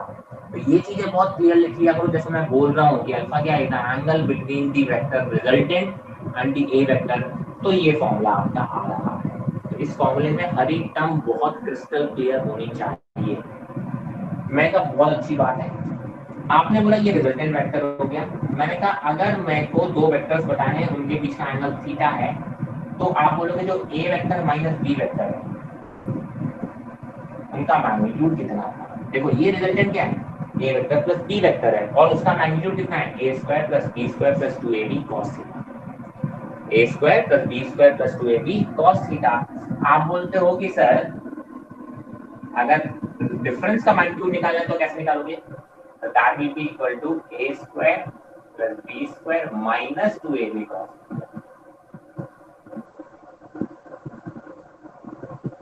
ठीक है, आप क्या बोलो, देखो ये वाला वेक्टर अगर मैं इसको यहाँ ड्रॉ कर दूं अलग से, शुरू कर देता हूँ, ये हो गया a वेक्टर, ये हो गया b वेक्टर, अगर मैं इसको पैरेललोग्राम करें तो ये वेक्टर, ये जो वेक्टर है, ये वेक्टर क्या हो गया sir, A vector minus B vector, इसका मैग्नीट्यूड कितना है sir, that will be equal to a square plus b square minus 2ab cos theta. अगर थीटा क्या है, ए वेक्टर और बी वेक्टर के बीच का एंगल है। अब देखो मैंने कहा सर अगर ये वाला वेक्टर अल्फा एंगल बना रहा है किससे, ए वेक्टर से, देखो दोनों के हेड कनेक्टेड है, अगर दोनों के हेड आपस में कनेक्टेड होंगे तो आप बोलोगे उनके बीच का जो स्मॉल एंगल है वो उनके बीच का एंगल कहलाएगा, ठीक है। तो आप क्या बोल रहे हो कि सर देखिए अगर ये वाला वेक्टर ए वेक्टर के साथ एंगल अल्फा बना रहा है तो जो tan अल्फा का फॉर्मूला होगा वो क्या होगा सर, tan अल्फा का फॉर्मूला होगा क्या होगा, आप बोलोगे that will be equal to b sin theta upon a minus b cos theta. दोनों में डिफरेंस देखिए सर, यहाँ पे रिजल्टेंट में फॉर्मूले में बस प्लस और माइनस का फर्क आया है, ऐसे ही tan अल्फा निकालने में भी देखिए यहाँ पे प्लस के लिए पे माइनस आ गया, दैट्स इट, बाकी सारी चीजें सेम है। तो हम बड़े आराम से एडिशन का रिजल्टेंट का वेक्टर का आप बोल सकते हो मैग्नीट्यूड निकाल सकते हैं और सिमिलरली हम डिफरेंस के मैग्नीट्यूड वगैरह का भी हम निकाल सकते हैं वैल्यूज आप बड़े आराम से बाय यूजिंग दिस फॉर्मूला। इस फॉर्मूले में एक एक टर्म आपको क्लियर होने से फॉर्मूले रखने से काम नहीं चलेगा। वो किस चीज में क्या क्या टर्म है, सर यहाँ पे थीटा क्या है, अल्फा क्या है, ठीक है, तो ये सब भी आपको बहुत क्लियर होंगे। अभी तो बहुत लगता है मैं आपको क्या सुना रहा हूँ, प्रवचन सुना रहा हूँ, आपको ये प्रवचन बड़े प्रिय लगते हैं, ठीक है, प्रवचन एक बेसिकली बहुत प्रिय वचन लगते हैं, आपको लगता है यार सब समझ में आ रहा है, वेक्टर्स तो बहुत आसान है, ठीक है, बट क्या होता है 2 दिन बाद हम ये सब भूल जाते हैं कि सर ये अल्फा क्या था, थीटा क्या था, है ना। हमें तो क्या हुआ, सर ए वेक्टर दे दिया, बी वेक्टर दे दिया, रिजल्टेंट पूछा और चल गए सॉल्व किया, जो फॉर्मूला दिमाग में था उसको अप्लाई कर दिया, आंख बंद करके। गलत कर दोगे, क्योंकि जो क्वेश्चन आपसे पूछ रहा होगा वो डायरेक्टली नहीं पूछेगा, वो कहीं ना कहीं छोटी सी चीजें घुमा दी होंगी।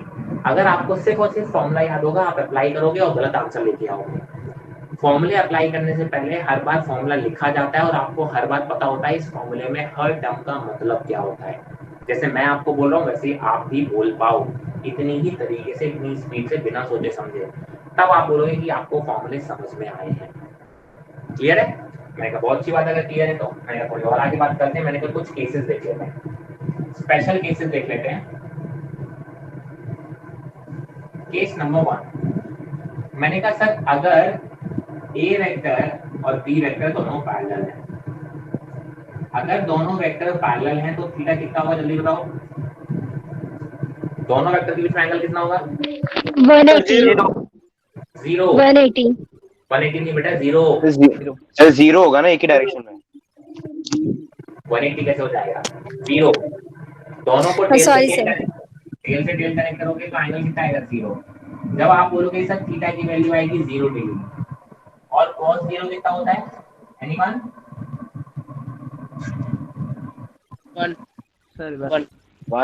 1 तो आप बोलोगे जैसे ही ये वैल्यू यहाँ पे रखोगे, ये एडिशन में रखोगे तो cos 0 1 हो जाएगा, फॉर्मूला बनेगा a² + b² + 2ab, मतलब a + b का होल स्क्वायर, और ये उसका रूट लगाए तो रूट से स्क्वायर हट जाएगा, तो जो रिजल्टेंट आएगा वो किसके बराबर आएगा? a + b के बराबर आएगा। इसे मत देना, नाइस, वेरी नाइस। क्या हुआ 5 बेटा? सर चलो समझ में आया। जब दोनों वेक्टर एक ही डायरेक्शन में हैं तो सिंपली आप उनके मैग्नीट्यूड को ऐड कर दीजिए, रिजल्टेंट का मैग्नीट्यूड आ जाएगा, ठीक है। अब इसमें बस ठीक है, इसमें तो मेरे हिसाब से कोई दिक्कत होगी नहीं। अच्छा अब जरा देखो कि इनका जो रिजल्टेंट आएगा वो भी तो इसी डायरेक्शन में आएगा, जिस डायरेक्शन में ए वेक्टर है बी वेक्टर का रिजल्टेंट भी क्या होगा? उसी डायरेक्शन में आएगा, ठीक है। अच्छा this is the maximum.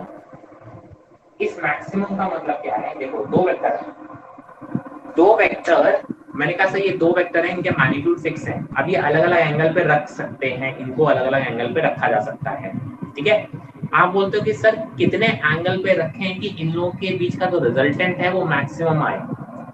That is this. 2 vector of fix magnitude आप कितने जब पैरेलल रखोगे, यानी दोनों एक ही डायरेक्शन में रखोगे, तब इनके बीच का जो रिजल्टेंट का मैग्नीट्यूड आएगा वो कैसा आएगा? मैक्सिमम आएगा। That will be equal to a + b। मैंने कहा बहुत अच्छी बात है। मैंने कहा इनके बीच का जो डिफरेंस का मैग्नीट्यूड आएगा, देखो ये तो एडिशन का मैग्नीट्यूड आया, मैंने कहा इनके बीच का जो डिफरेंस का मैग्नीट्यूड आएगा that will be equal to a - b। That will be equal to a - b by applying this formula, and that is basically minimum, ठीक है। वो कैसा आएगा सर? वो मिनिमम आएगा।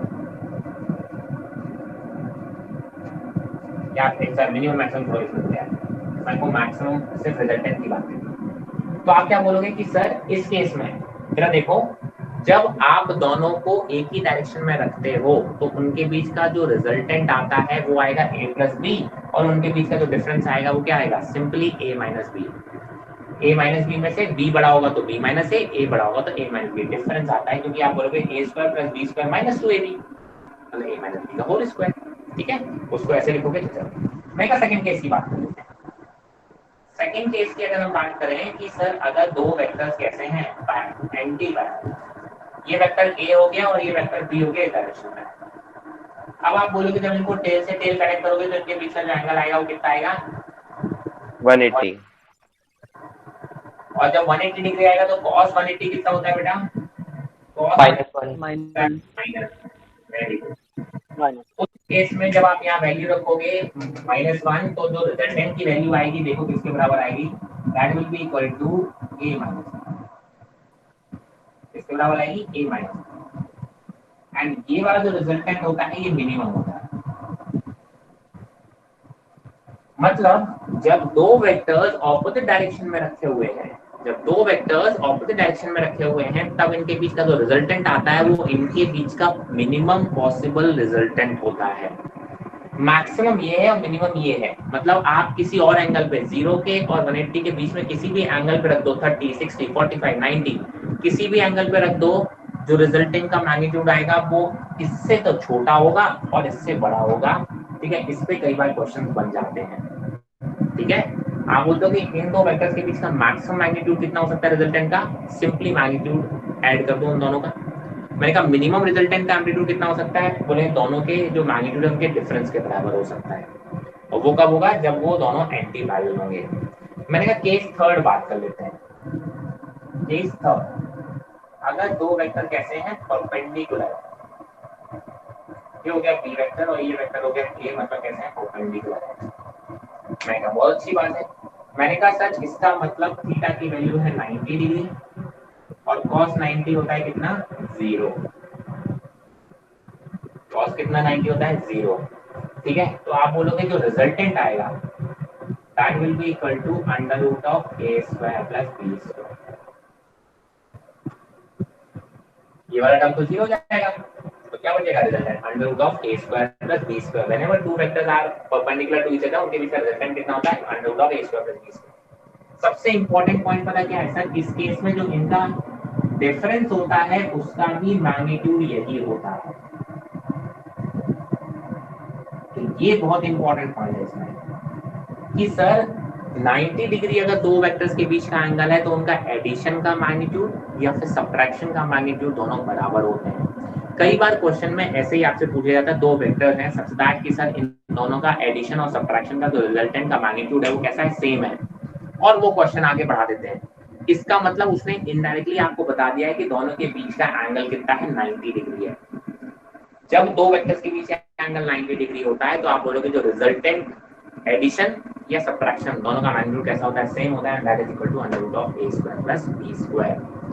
ठीक है, मैंने कहा इस केस में मान लो कि रिजल्टेंट जो आएगा वो कौन सा आएगा, ये आएगा, ये आएगा रिजल्टेंट।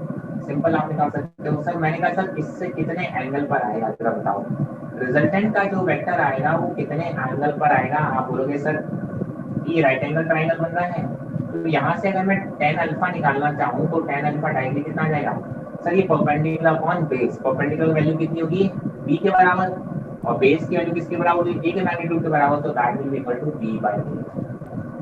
क्योंकि अल्फा a से मेजर किया जा रहा है इसलिए हो रहा है tan alpha equal to b/a। आप चाहो तो इस फॉर्मूले में वैल्यू रख दो, फॉर्मूले में वैल्यू रखोगे तो भी आंसर यही आएगा। मैंने कहा क्योंकि फिगर से सॉल्व कर लूंगा तो भी यही आएगा। ध्यान रखना फिजिक्स में फिगर्स बहुत इंपॉर्टेंट होते हैं, हर पॉसिबल क्वेश्चन में फिगर जरूर ड्रॉ किया करें। बिना फिगर के क्वेश्चन सॉल्व करेंगे गलत करेंगे मैक्सिमम टाइम, और अगर आपने फिगर ड्रॉ कर लिया क्वेश्चन आपका आधा वहीं सॉल्व हो जाता है। I hope this is very very clear. ठीक है, मैंने अगर इतना क्लियर हो गया, इसमें कोई डाउट है तो पूछो, नहीं तो स्क्रीनशॉट लो फिर आगे बढ़ो। तो लास्ट वाला रखो, क्या होगा बेटा, सर 90 डिग्री वाले में जो आपने tan की वैल्यू रखी शॉर्ट में, वो बता। tan अल्फा की वैल्यू कैसे आई ये बोल रहे हो? यस। अच्छा अल्फा क्या है,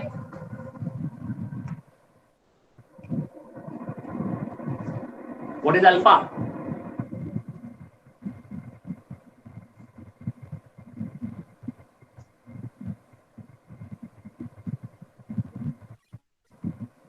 साजिद आवाज आ रही है? यस सर आ रही है। आपकी आवाज नहीं आ रही, मैंने पूछा अल्फा क्या है?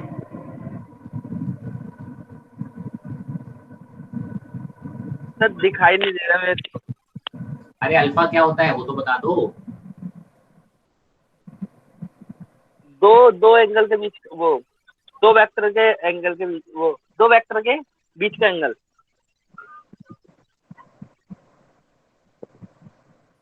भाई साहब ध्यान भटका हुआ है आपका, अल्फा नहीं पता आपको, बोर्ड पे देखो कहीं पे कहीं ना कहीं अल्फा पता चल रहा होगा।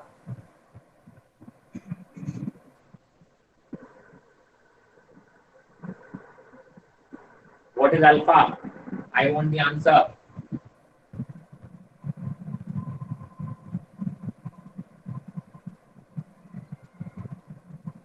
Anyone else? अल्फा क्या है, कोई बता पाएगा? Angle between resultant So angle between the resultant vector and the दूसरा vector. रिजल्टेंट एंड एक लो कोई भी पार्ट, चलो बताओ क्या है angle alpha? Angle between resultant vector and A vector. Sajid yes sir. सुनाई दिया? Yes sir. क्या है बताओ? Sir angle between resultant vector और अल्फा वेक्टर, वो ए वेक्टर। ए वेक्टर, ये फिगर दिख रहा है?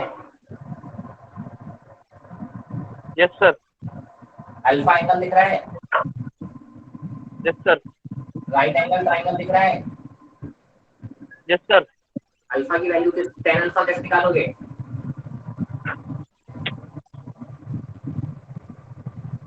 राइट एंगल ट्रायंगल में tan अल्फा क्या होगा?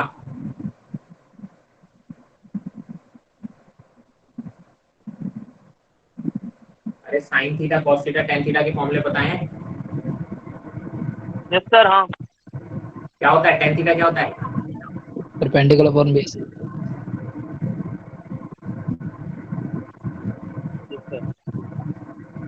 साजिद बेटा यस सर। क्वेश्चन के आंसर ही नहीं आ रहे आपके।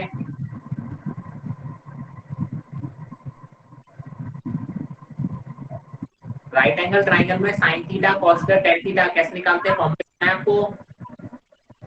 Yes sir. बताओ ना tan थीटा क्या होता है?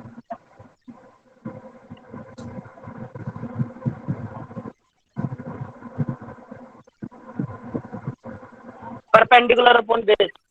Perpendicular upon base. यहाँ पे परपेंडिकुलर ये दिख रहा है, इसका मैग्नीट्यूड किसके बराबर होगा? b के बराबर। Yes sir. बेस किसके बराबर होगा? a के बराबर। ए के बराबर। Yes sir.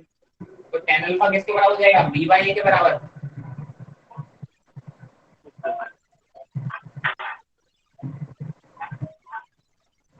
क्लियर है? Yes sir. ले लो स्क्रीनशॉट।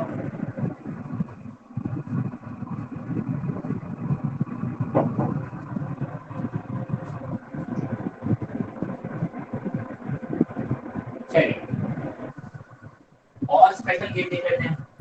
मैंने स्पेशल केस ये क्या है, बेसिकली एग्जांपल्स करा रहा हूँ एक तरीके से। यही आपको डीपीपी में टेस्ट में क्वेश्चन के फॉर्म में मिलेंगे कि सर दो वेक्टर्स हैं, उनका मैग्नीट्यूड ये है, उनके बीच का एंगल ये है, तो बताओ रिजल्टेंट कितना होगा? थीटा की वैल्यू 0 डिग्री है, कहीं थीटा की वैल्यू 180 दे दी होगी, थीटा की वैल्यू 90 दे दी होगी। अरे मैं आपको डायरेक्टली क्या करा रहा हूँ, सर केसेस के फॉर्म में, शॉर्टकट के फॉर्म में यार लिखवा रहा हूँ, इनको सॉल्व करना भी बताता जा रहा हूँ और आपको याद भी कराता जा रहा हूँ।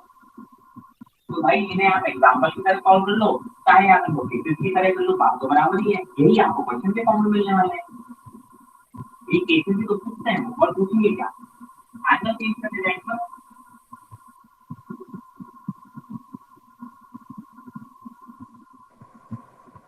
आप जरा देखो।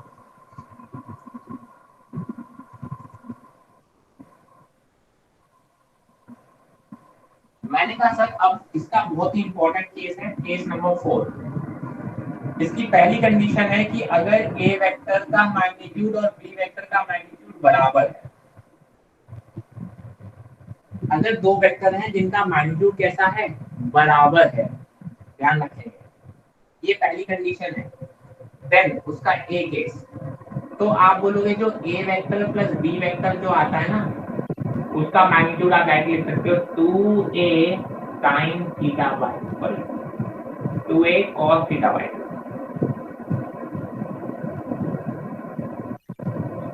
अगर दो वेक्टर्स कैसे हैं? बराबर है, दो वेक्टर्स का मैग्नीट्यूड बराबर है, तो आप बोल सकते हो उनके रिजल्टेंट का डायरेक्ट फॉर्मूला किस में कन्वर्ट हो जाता है? तो that will be equal to 2a cos theta by 2। ठीक है, थीटा क्या है? a और b के बीच का एंगल है। सिमिलरली आप बोलते हो कि सर ए वेक्टर और बी वेक्टर के बीच का डिफरेंस का मैग्नीट्यूड किसके बराबर हो जाता है? बोलोगे 2a sin थीटा बाई 2 के बराबर हो जाता है। किसके बराबर हो जाता है? sin थीटा बाई 2 के बराबर हो जाता है। ठीक है, अब इसमें मैं और शॉर्ट ट्रिक बताता हूँ। मैंने कहा सर दोनों वेक्टर का मैग्नीट्यूड बराबर है और आपको कुछ एंगल्स पता है।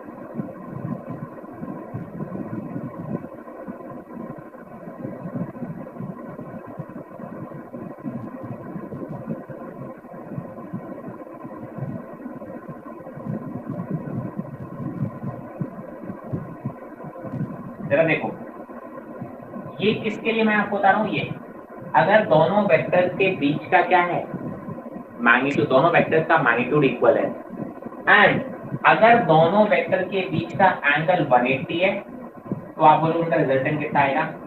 0। अगर दोनों वेक्टर के बीच का एंगल 120 है तो आप बोलो उनका रिजल्टेंट कितना आएगा? 1। अगर दोनों वेक्टर के बीच का एंगल 90 डिग्री है तो आप बोलोगे सर उनका रिजल्टेंट कितना जाएगा? √2 है।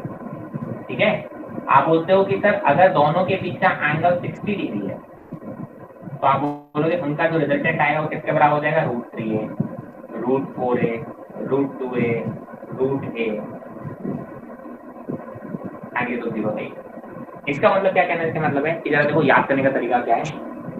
√0 1 2 3 4 इसको हम बोलते हैं 2a। रूट को सॉल्व करोगे तो कितना आएगा? अगर दो वेक्टर्स जिनका मैग्नीट्यूड कैसे हैं? इक्वल है, ध्यान रखेंगे, उनके बीच में अगर आपने 180 डिग्री एंगल रखा है तो उनका रिजल्टेंट का मैग्नीट्यूड आएगा 0। अगर दो वेक्टर जिनका मैग्नीट्यूड इक्वल है, मान लो कितना माना मैंने, a है, और उनके बीच एंगल कितना है? 120 डिग्री है, तो उनका जो रिजल्टेंट आएगा वो किसके बराबर होगा? a के बराबर ही आएगा। किसके बराबर आएगा? a के बराबर ही आएगा। ठीक है, √1 को आप क्या लिख सकते हो? ये लिख सकते हो। अगर दोनों वेक्टर्स के मैग्नीट्यूड इक्वल है, ठीक है, और उनके बीच में एंगल कितना है? 90 डिग्री है, तो आप बोलोगे उसका रिजल्टेंट कितना आ जाएगा? √2 टाइम्स ऑफ a हो जाएगा। 60 डिग्री एंगल है तो कितना हो जाएगा? √3 टाइम्स ऑफ a हो जाएगा। और अगर एंगल 0 डिग्री है मतलब कितना हो जाएगा? ट्वाइस ऑफ a हो जाएगा, मतलब √4 टाइम्स ऑफ a हो जाएगा। तो याद रखने का तरीका क्या हो गया? 0 1 2 3 4 सबका रूट। इनकेस अगर भूल जाओगे नहीं तो ये स्टैंडर्ड फॉर्मूले आपको याद हो जाते हैं। एंगल याद रखना 180 डिग्री, 120 डिग्री, 90, 60 एंड 0 डिग्री के लिए बनाएंगे। ये शॉर्ट ट्रिक समझ में आई? याद रख पाओगे? दो वेक्टर्स हैं, दोनों के मैग्नीट्यूड इक्वल हैं और अगर इस एंगल पे रखे हैं तो उनका रिजल्टेंट, मैंने कहा ए वेक्टर और ए वेक्टर दोनों ऑपोजिट डायरेक्शन में है, कैंसिल आउट हो जाएंगे, 0 आ जाएगा रिजल्टेंट। मैंने कहा सर अगर दोनों के बीच में 120 डिग्री एंगल है तो उनके रिजल्टेंट का एंगल भी मैग्नीट्यूड भी a के बराबर होगा। अगर दो वेक्टर्स हैं a मैग्नीट्यूड के और उनके बीच एंगल 90 डिग्री है तो उनका रिजल्टेंट का मैग्नीट्यूड कितना आ जाएगा? √2a हो जाएगा। अगर दोनों के बीच में एंगल 60 डिग्री है तो रिजल्टेंट का मैग्नीट्यूड कितना आ जाएगा? √3a हो जाएगा। और अगर 0 डिग्री मतलब दोनों एक ही डायरेक्शन में लग रहे हैं तो दोनों का रिजल्टेंट कितना हो जाएगा? दोनों के सम के बराबर हो जाता है, मतलब 2a हो जाएगा। क्या ये चीज क्लियर है? ये सारे फॉर्मूले क्लियर हैं? कोई डाउट है तो पूछो। कोई डाउट नहीं है तो बता दो सर क्लियर है, याद रहेगी ये चीज? याद क्लियर है ना, क्योंकि ये बहुत ज्यादा यूज होगी।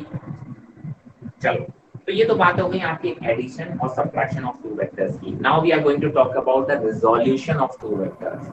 किसकी बात करने वाले हैं हम? रिजोल्यूशन। रिजोल्यूशन का मतलब होता है ब्रेकिंग इनटू कंपोनेंट्स।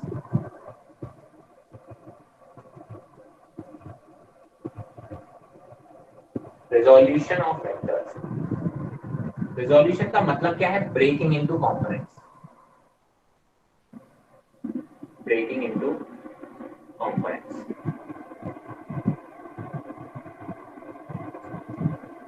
ठीक है, उससे पहले मैं आपको एक चीज बता देना चाह रहा हूं सर, यहाँ पे 3 यूनिट कैप डिफाइन करते हो। एक्स डायरेक्शन में एक यूनिट वेक्टर डिफाइन करते हैं जिसको हम बोलते हैं आई कैप।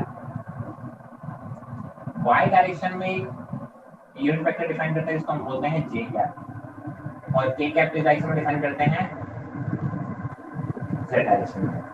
हम 3 स्टैंडर्ड यूनिट वेक्टर डिफाइन करते हैं, एक्स डायरेक्शन में यूनिट वेक्टर डिफाइन करते हैं स्टैंडर्ड, उसको बोलते हैं हम आई कैप। वाई डायरेक्शन में एक यूनिट वेक्टर हम डिफाइन करते हैं उसको हम बोलते हैं जे कैप। जेड डायरेक्शन में हम जो एक यूनिट वेक्टर डिफाइन करते हैं उसको बोलते हैं के कैप। यूनिट के वेक्टर का मतलब क्या हो गया सर, एक वेक्टर जिसका मैग्नीट्यूड क्या हो 1 और अगर उसकी डायरेक्शन क्या हो एक्स डायरेक्शन, तो हम बोलते हैं वो आई कैप होगा। उसका फायदा क्या होता है, मैंने कहा सर मुझे एक्स डायरेक्शन में 3 मैग्नीट्यूड का एक वेक्टर चाहिए, तो मैं क्या लिख सकता हूँ 3 आई कैप। ध्यान से सुनना, अगर मुझे एक्स डायरेक्शन में एक 3 मैग्नीट्यूड का वेक्टर चाहिए तो मैं उसको क्या लिख सकता हूँ 3 आई कैप। 3 उसका मैग्नीट्यूड है और उसकी डायरेक्शन क्या है आई कैप। अगर मुझे वाई डायरेक्शन में 5 मैग्नीट्यूड का कोई वेक्टर चाहिए तो मैं उसको क्या लिख सकता हूँ 5 जे कैप। ठीक है, तो इसलिए ये 3 स्टैंडर्ड यूनिट वेक्टर्स होते हैं, आई कैप, जे कैप एंड के कैप। बहुत अच्छे से क्लियरली आपको पता होना चाहिए। अब रिजोल्यूशन ऑफ वेक्टर्स का मतलब क्या होता है कि ब्रेकिंग इनटू कंपोनेंट्स, एक वेक्टर को अपने कंपोनेंट्स में ब्रेक करना। मैंने कहा जरा देखते हैं कैसे। मैंने कहा ये एक वेक्टर है, ये क्या है एक वेक्टर है, क्लियर। आप बोलते हो कि सर अगर मैं थोड़ी देर के लिए एक्स डायरेक्शन बना दूं, ये हो गई एक्स डायरेक्शन और ये हो गई वाई डायरेक्शन, ठीक है। अगर मैं बोलूं सर यहां से इसको ऐसे ज्वाइन करो और ये एक वेक्टर ड्रॉ कर दो, ये ax वेक्टर, सिमिलरली मैं इसको ज्वाइन करूं यहाँ पे और ये एक वेक्टर ड्रॉ कर दूं ay वेक्टर, तो इससे आपको देख के क्या लग रहा है कि ये जो a वेक्टर था, अगर मैं ax वेक्टर और ay वेक्टर को ऐड करूं, रिजल्टेंट लूं, तो क्या ये a वेक्टर मिल जाएगा मुझको। देखो देखो पैरेललोग्राम लग रहा है। अगर ये एक वेक्टर है ax वेक्टर, एक ये वेक्टर है ay वेक्टर, अगर मैं इनका रिजल्टेंट लूं तो क्या मिल जाएगा मुझे, ये a वेक्टर मिल जाएगा। मतलब मैं a वेक्टर को कैसे लिख सकता हूं सर, मैं लिख सकता हूं a वेक्टर को ax vector plus ay vector. क्या मैं ऐसे लिख सकता हूं, यस और नो, क्या मैं ऐसे लिख सकता हूं। Yes yes sir. Yes, sir. ये जो ax वेक्टर और ay वेक्टर है वो बेसिकली क्या हो गए सर, ये दो a वेक्टर के ही पार्ट हो गए या कंपोनेंट हो गए, है ना। मैं a वेक्टर को हटा के ये दो वेक्टर लिख दूं या फिर ये दो वेक्टर की जगह पे केवल ये वेक्टर लिख दूं, एक ही बात है। इन्हीं को हम बोलते हैं कंपोनेंट्स। इस a वेक्टर को दो पार्ट में ब्रेक कर दिया मैंने, इसी को बोलते हैं रिजोल्यूशन ऑफ वेक्टर। क्या बोलते हैं हम इसी को, रिजोल्यूशन। मैंने कहा मान लो ये x एक्सिस के साथ एंगल कितना बना था, ये वेक्टर थीटा। अगर ये x एक्सिस के साथ एंगल थीटा बना रहा था तो देखो इस एंगल में ये डायरेक्शन में कौन, देखो थोड़ा सा मैं बताता हूँ राइट एंगल ट्रायंगल सॉल्व करना कैसे आता है। ये देखो थीटा, अगर ये एंगल a है, मान लो ये हाइपोटेन्यूज कितना है a है और आपको बेस फाइंड आउट करना है, तो आपको पता है सर बेस अपॉन हाइपोटेन्यूज क्या होता है, cos थीटा होता है। तो बेस की वैल्यू कितनी हो गई, hypotenuse into cos theta. Similarly आप बोलोगे perpendicular upon hypotenuse sin theta हो गई, तो परपेंडिकुलर की वैल्यू किसके बराबर हो गई, x sin थीटा के बराबर। अब आपको आगे याद रखना है, जिस भी इस राइट एंगल ट्रायंगल में हाइपोटेन्यूज जिसके साथ एंगल बना रहा होता है, अगर वो साइड पता करनी है तो that will be equal to hypotenuse into cos theta. मतलब अगर मैं इस वेक्टर का मैग्नीट्यूड निकालने जाऊं तो क्या लिखोगे, a into cos theta. Similarly ये वाली साइड किसके बराबर आएगी, a इंटू साइन थीटा। आप बोलो ये साइड की बात कर लो या ये साइड की बात कर लो, एक ही बात है। तो ax को क्या लिख सकते हो, ax वेक्टर को मैं लिख सकता हूँ a cos theta into I cap, क्योंकि ये डायरेक्शन को आप बोलते हो आई कैप और ये डायरेक्शन को आप बोलते हो y j cap. a cos theta क्या हो गया सर, इसका मैग्नीट्यूड हो गया और डायरेक्शन कौन सी है, x डायरेक्शन में। मैंने बताया ना x डायरेक्शन में 3 मैग्नीट्यूड का वेक्टर चाहिए तो 3 आई कैप लिखते हैं। तो a cos थीटा का मैग्नीट्यूड चाहिए तो आप बोलोगे x डायरेक्शन में तो कितना लिखोगे, a cos theta I cap. Similarly आप बोल सकते हो जो ay वेक्टर है उसको कैसे लिख सकते हो, that will be equal to a sin theta j cap. मतलब आप a वेक्टर को कैसा लिख सकते हो sir, a vector can be written as a cos theta I cap plus a sin theta j cap. ठीक है, this a cos theta is called x component of vector a and this a sin theta is called y component of vector b. तो अगर आपने बोला कि sir इस format में भी हम किसी वेक्टर को लिख सकते हैं, तो ये जो आई कैप के साथ जाता है वो आई कैप वाला कंपोनेंट बता रहा होता है, वाई कैप है तो वाई कैप वाला कंपोनेंट बताएगा। ऐसे अगर इसका जेड डायरेक्शन में कोई कंपोनेंट आ रहा होगा तो यहाँ पे एक ए कैप भी आ जाएगा। मैंने कहा सर देखो ये एक अलग वेक्टर है, ये एक अलग वेक्टर है, ये तो क्लियर हो ना, ये दो वेक्टर हैं। इन दोनों वेक्टर को आपने क्या किया, ये बेसिकली इन दोनों को अगर मैं सम करूंगा तो मुझे ये मिल जाएगा। तो इसका मैग्नीट्यूड निकालने का तरीका क्या होगा, मैं कहा देख लो भाई, इसका मैग्नीट्यूड निकालने का क्या होगा, under root of A square B square. दो वेक्टर हैं, दोनों कैसे हैं सर, एक वाई डायरेक्शन में, एक डायरेक्शन में, यानी दोनों परपेंडिकुलर हैं। और दोनों अगर परपेंडिकुलर हैं तो दोनों का जो रिजल्टेंट निकाला जाता है तो क्या क्या जाता है, पहले वाले का मैग्नीट्यूड का स्क्वायर प्लस दूसरे वाले का मैग्नीट्यूड का स्क्वायर और अंडर रूट में। तो अगर मैं इन दोनों का स्क्वायर करके ऐड करूंगा और रूट लूंगा तो आंसर देखो ए ही आएगा। अगर कोई मुझसे ए वेक्टर का मैग्नीट्यूड पूछे so that will be equal to under root of A square cos square theta plus A square sine square theta, ये तो आएगा।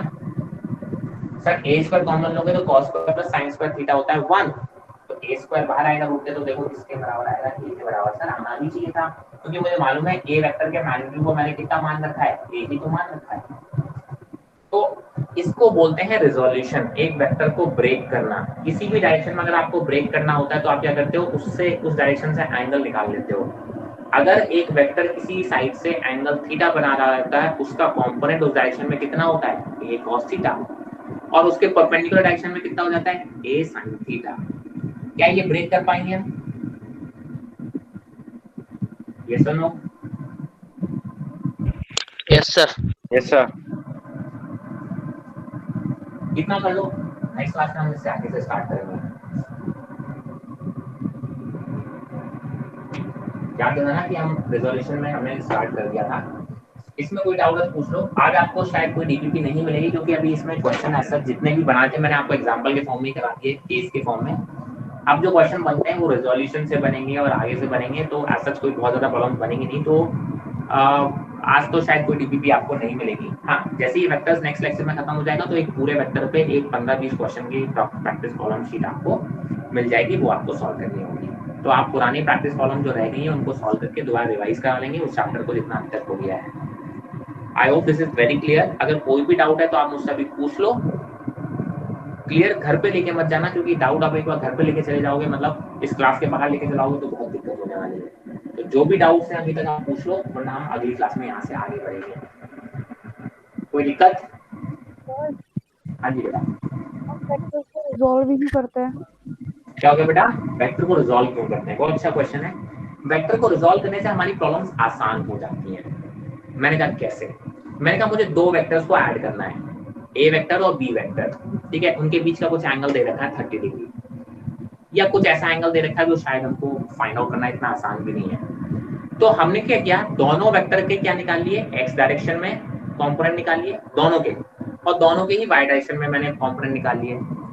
अब क्या होगा सर, एक्स डायरेक्शन वाले कंपोनेंट को मैं सिंपली दोनों को ऐड कर सकता हूं, बिकॉज दो वेक्टर एक ही डायरेक्शन में जब आ जाते हैं तो उनको ऐड करना बड़ा आसान हो जाता है। सिंपल क्या कर लेते हो आप, a प्लस बी कर लेते हो, है ना, हमें उसके एंगल की टेंशन नहीं होती। सिमिलरली दूसरे वेक्टर को हमने दोनों वेक्टर्स को वाई डायरेक्शन में भी क्या कर रखा होता है, रिजॉल्व कर रखा होता है। तो हम क्या करते हैं सर, उन दोनों वेक्टर्स को आपस में ऐड कर सकते हैं, डायरेक्शन क्योंकि सेम डायरेक्शन में होंगे वो दोनों कंपोनेंट, ठीक है। तो हमें आपको ज्यादा एंगल की टेंशन नहीं होती, और बाद में उनको फिर से कंबाइन करके हम उनका रिजल्टेंट वेक्टर फाइंड आउट कर सकते हैं।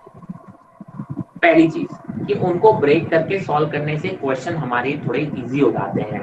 दूसरी चीज मैंने कहा जरा देखो, ए वेक्टर का कंपोनेंट लिया इस डायरेक्शन में, इसका मतलब क्या हो गया कि सर अगर कोई एक बॉडी है उस पर एक फोर्स लग रहा है इस डायरेक्शन में, अगर कोई बॉडी इस डायरेक्शन में फोर्स लग रहा है, यही एक फोर्स है, वो इसको हॉरिजॉन्टल भी मूव कराएगा और इसको वर्टिकल भी मूव कराएगा, दोनों जगह मूव करा के लेके जाएगा। आपने बोला कि सर मुझे हॉरिजॉन्टल डिस्टेंस चाहिए या हॉरिजॉन्टल कितना मूवमेंट हो रहा है वो चाहिए, तो मैं क्या करूंगा कि सर इसका हॉरिजॉन्टल कंपोनेंट ले लूंगा और उससे सॉल्व कर दूंगा, तो आपको हॉरिजॉन्टल वाला मिल जाएगा। अगर मैं वर्टिकल वाले को सॉल्व करूंगा तो वर्टिकल वाले डायरेक्शन का मोशन की स्टडी वो दे देगा। सबसे अच्छी बात यह है कि सर मान लो ये एक वेक्टर है, ये अगर मुझे इस डायरेक्शन में अगर इस वेक्टर का इस डायरेक्शन में कंपोनेंट लेना हो तो आप क्या बोलोगे sir, this vector into theta. यहां से इसके लिए इस डायरेक्शन में एंगल देखो, अलग से ड्रॉ कर देता हूं। मैंने कहा सर एक ये वेक्टर है, मुझे इस डायरेक्शन में क्या चाहिए, इसका कंपोनेंट चाहिए। यहां से एंगल कितना होगा 90 डिग्री।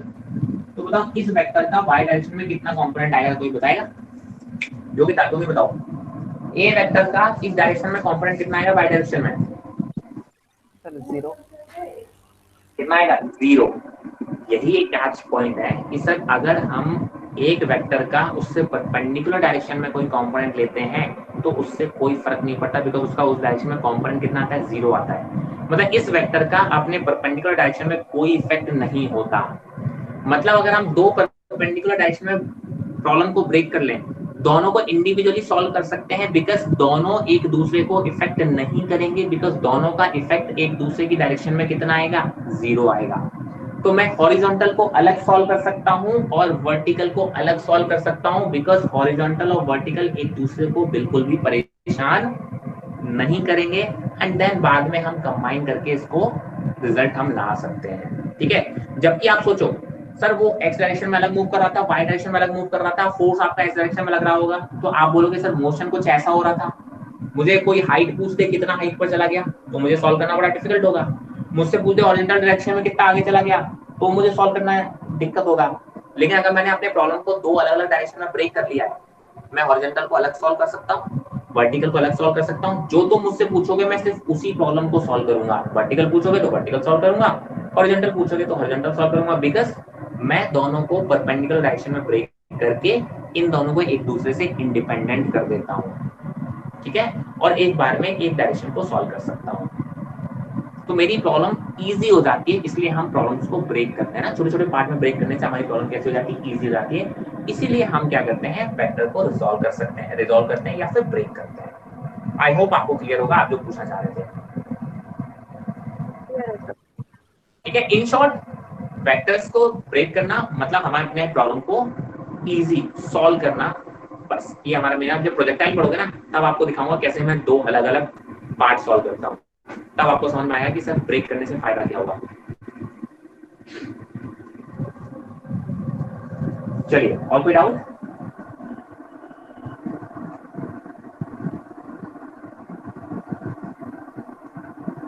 श्योर, क्लियर है सारा vector?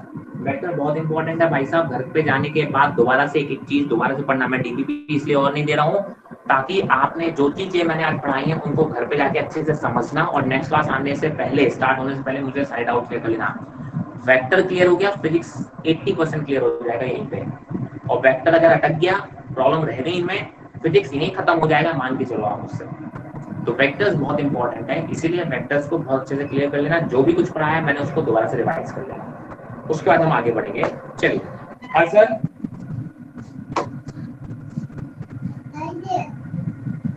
Thank you sir. Thank you. Yes sir. चलिए सर बंद करें। Hello, thank you sir. Hello, हाँ ठीक है sir. Okay sir, thank you everyone. Thank you.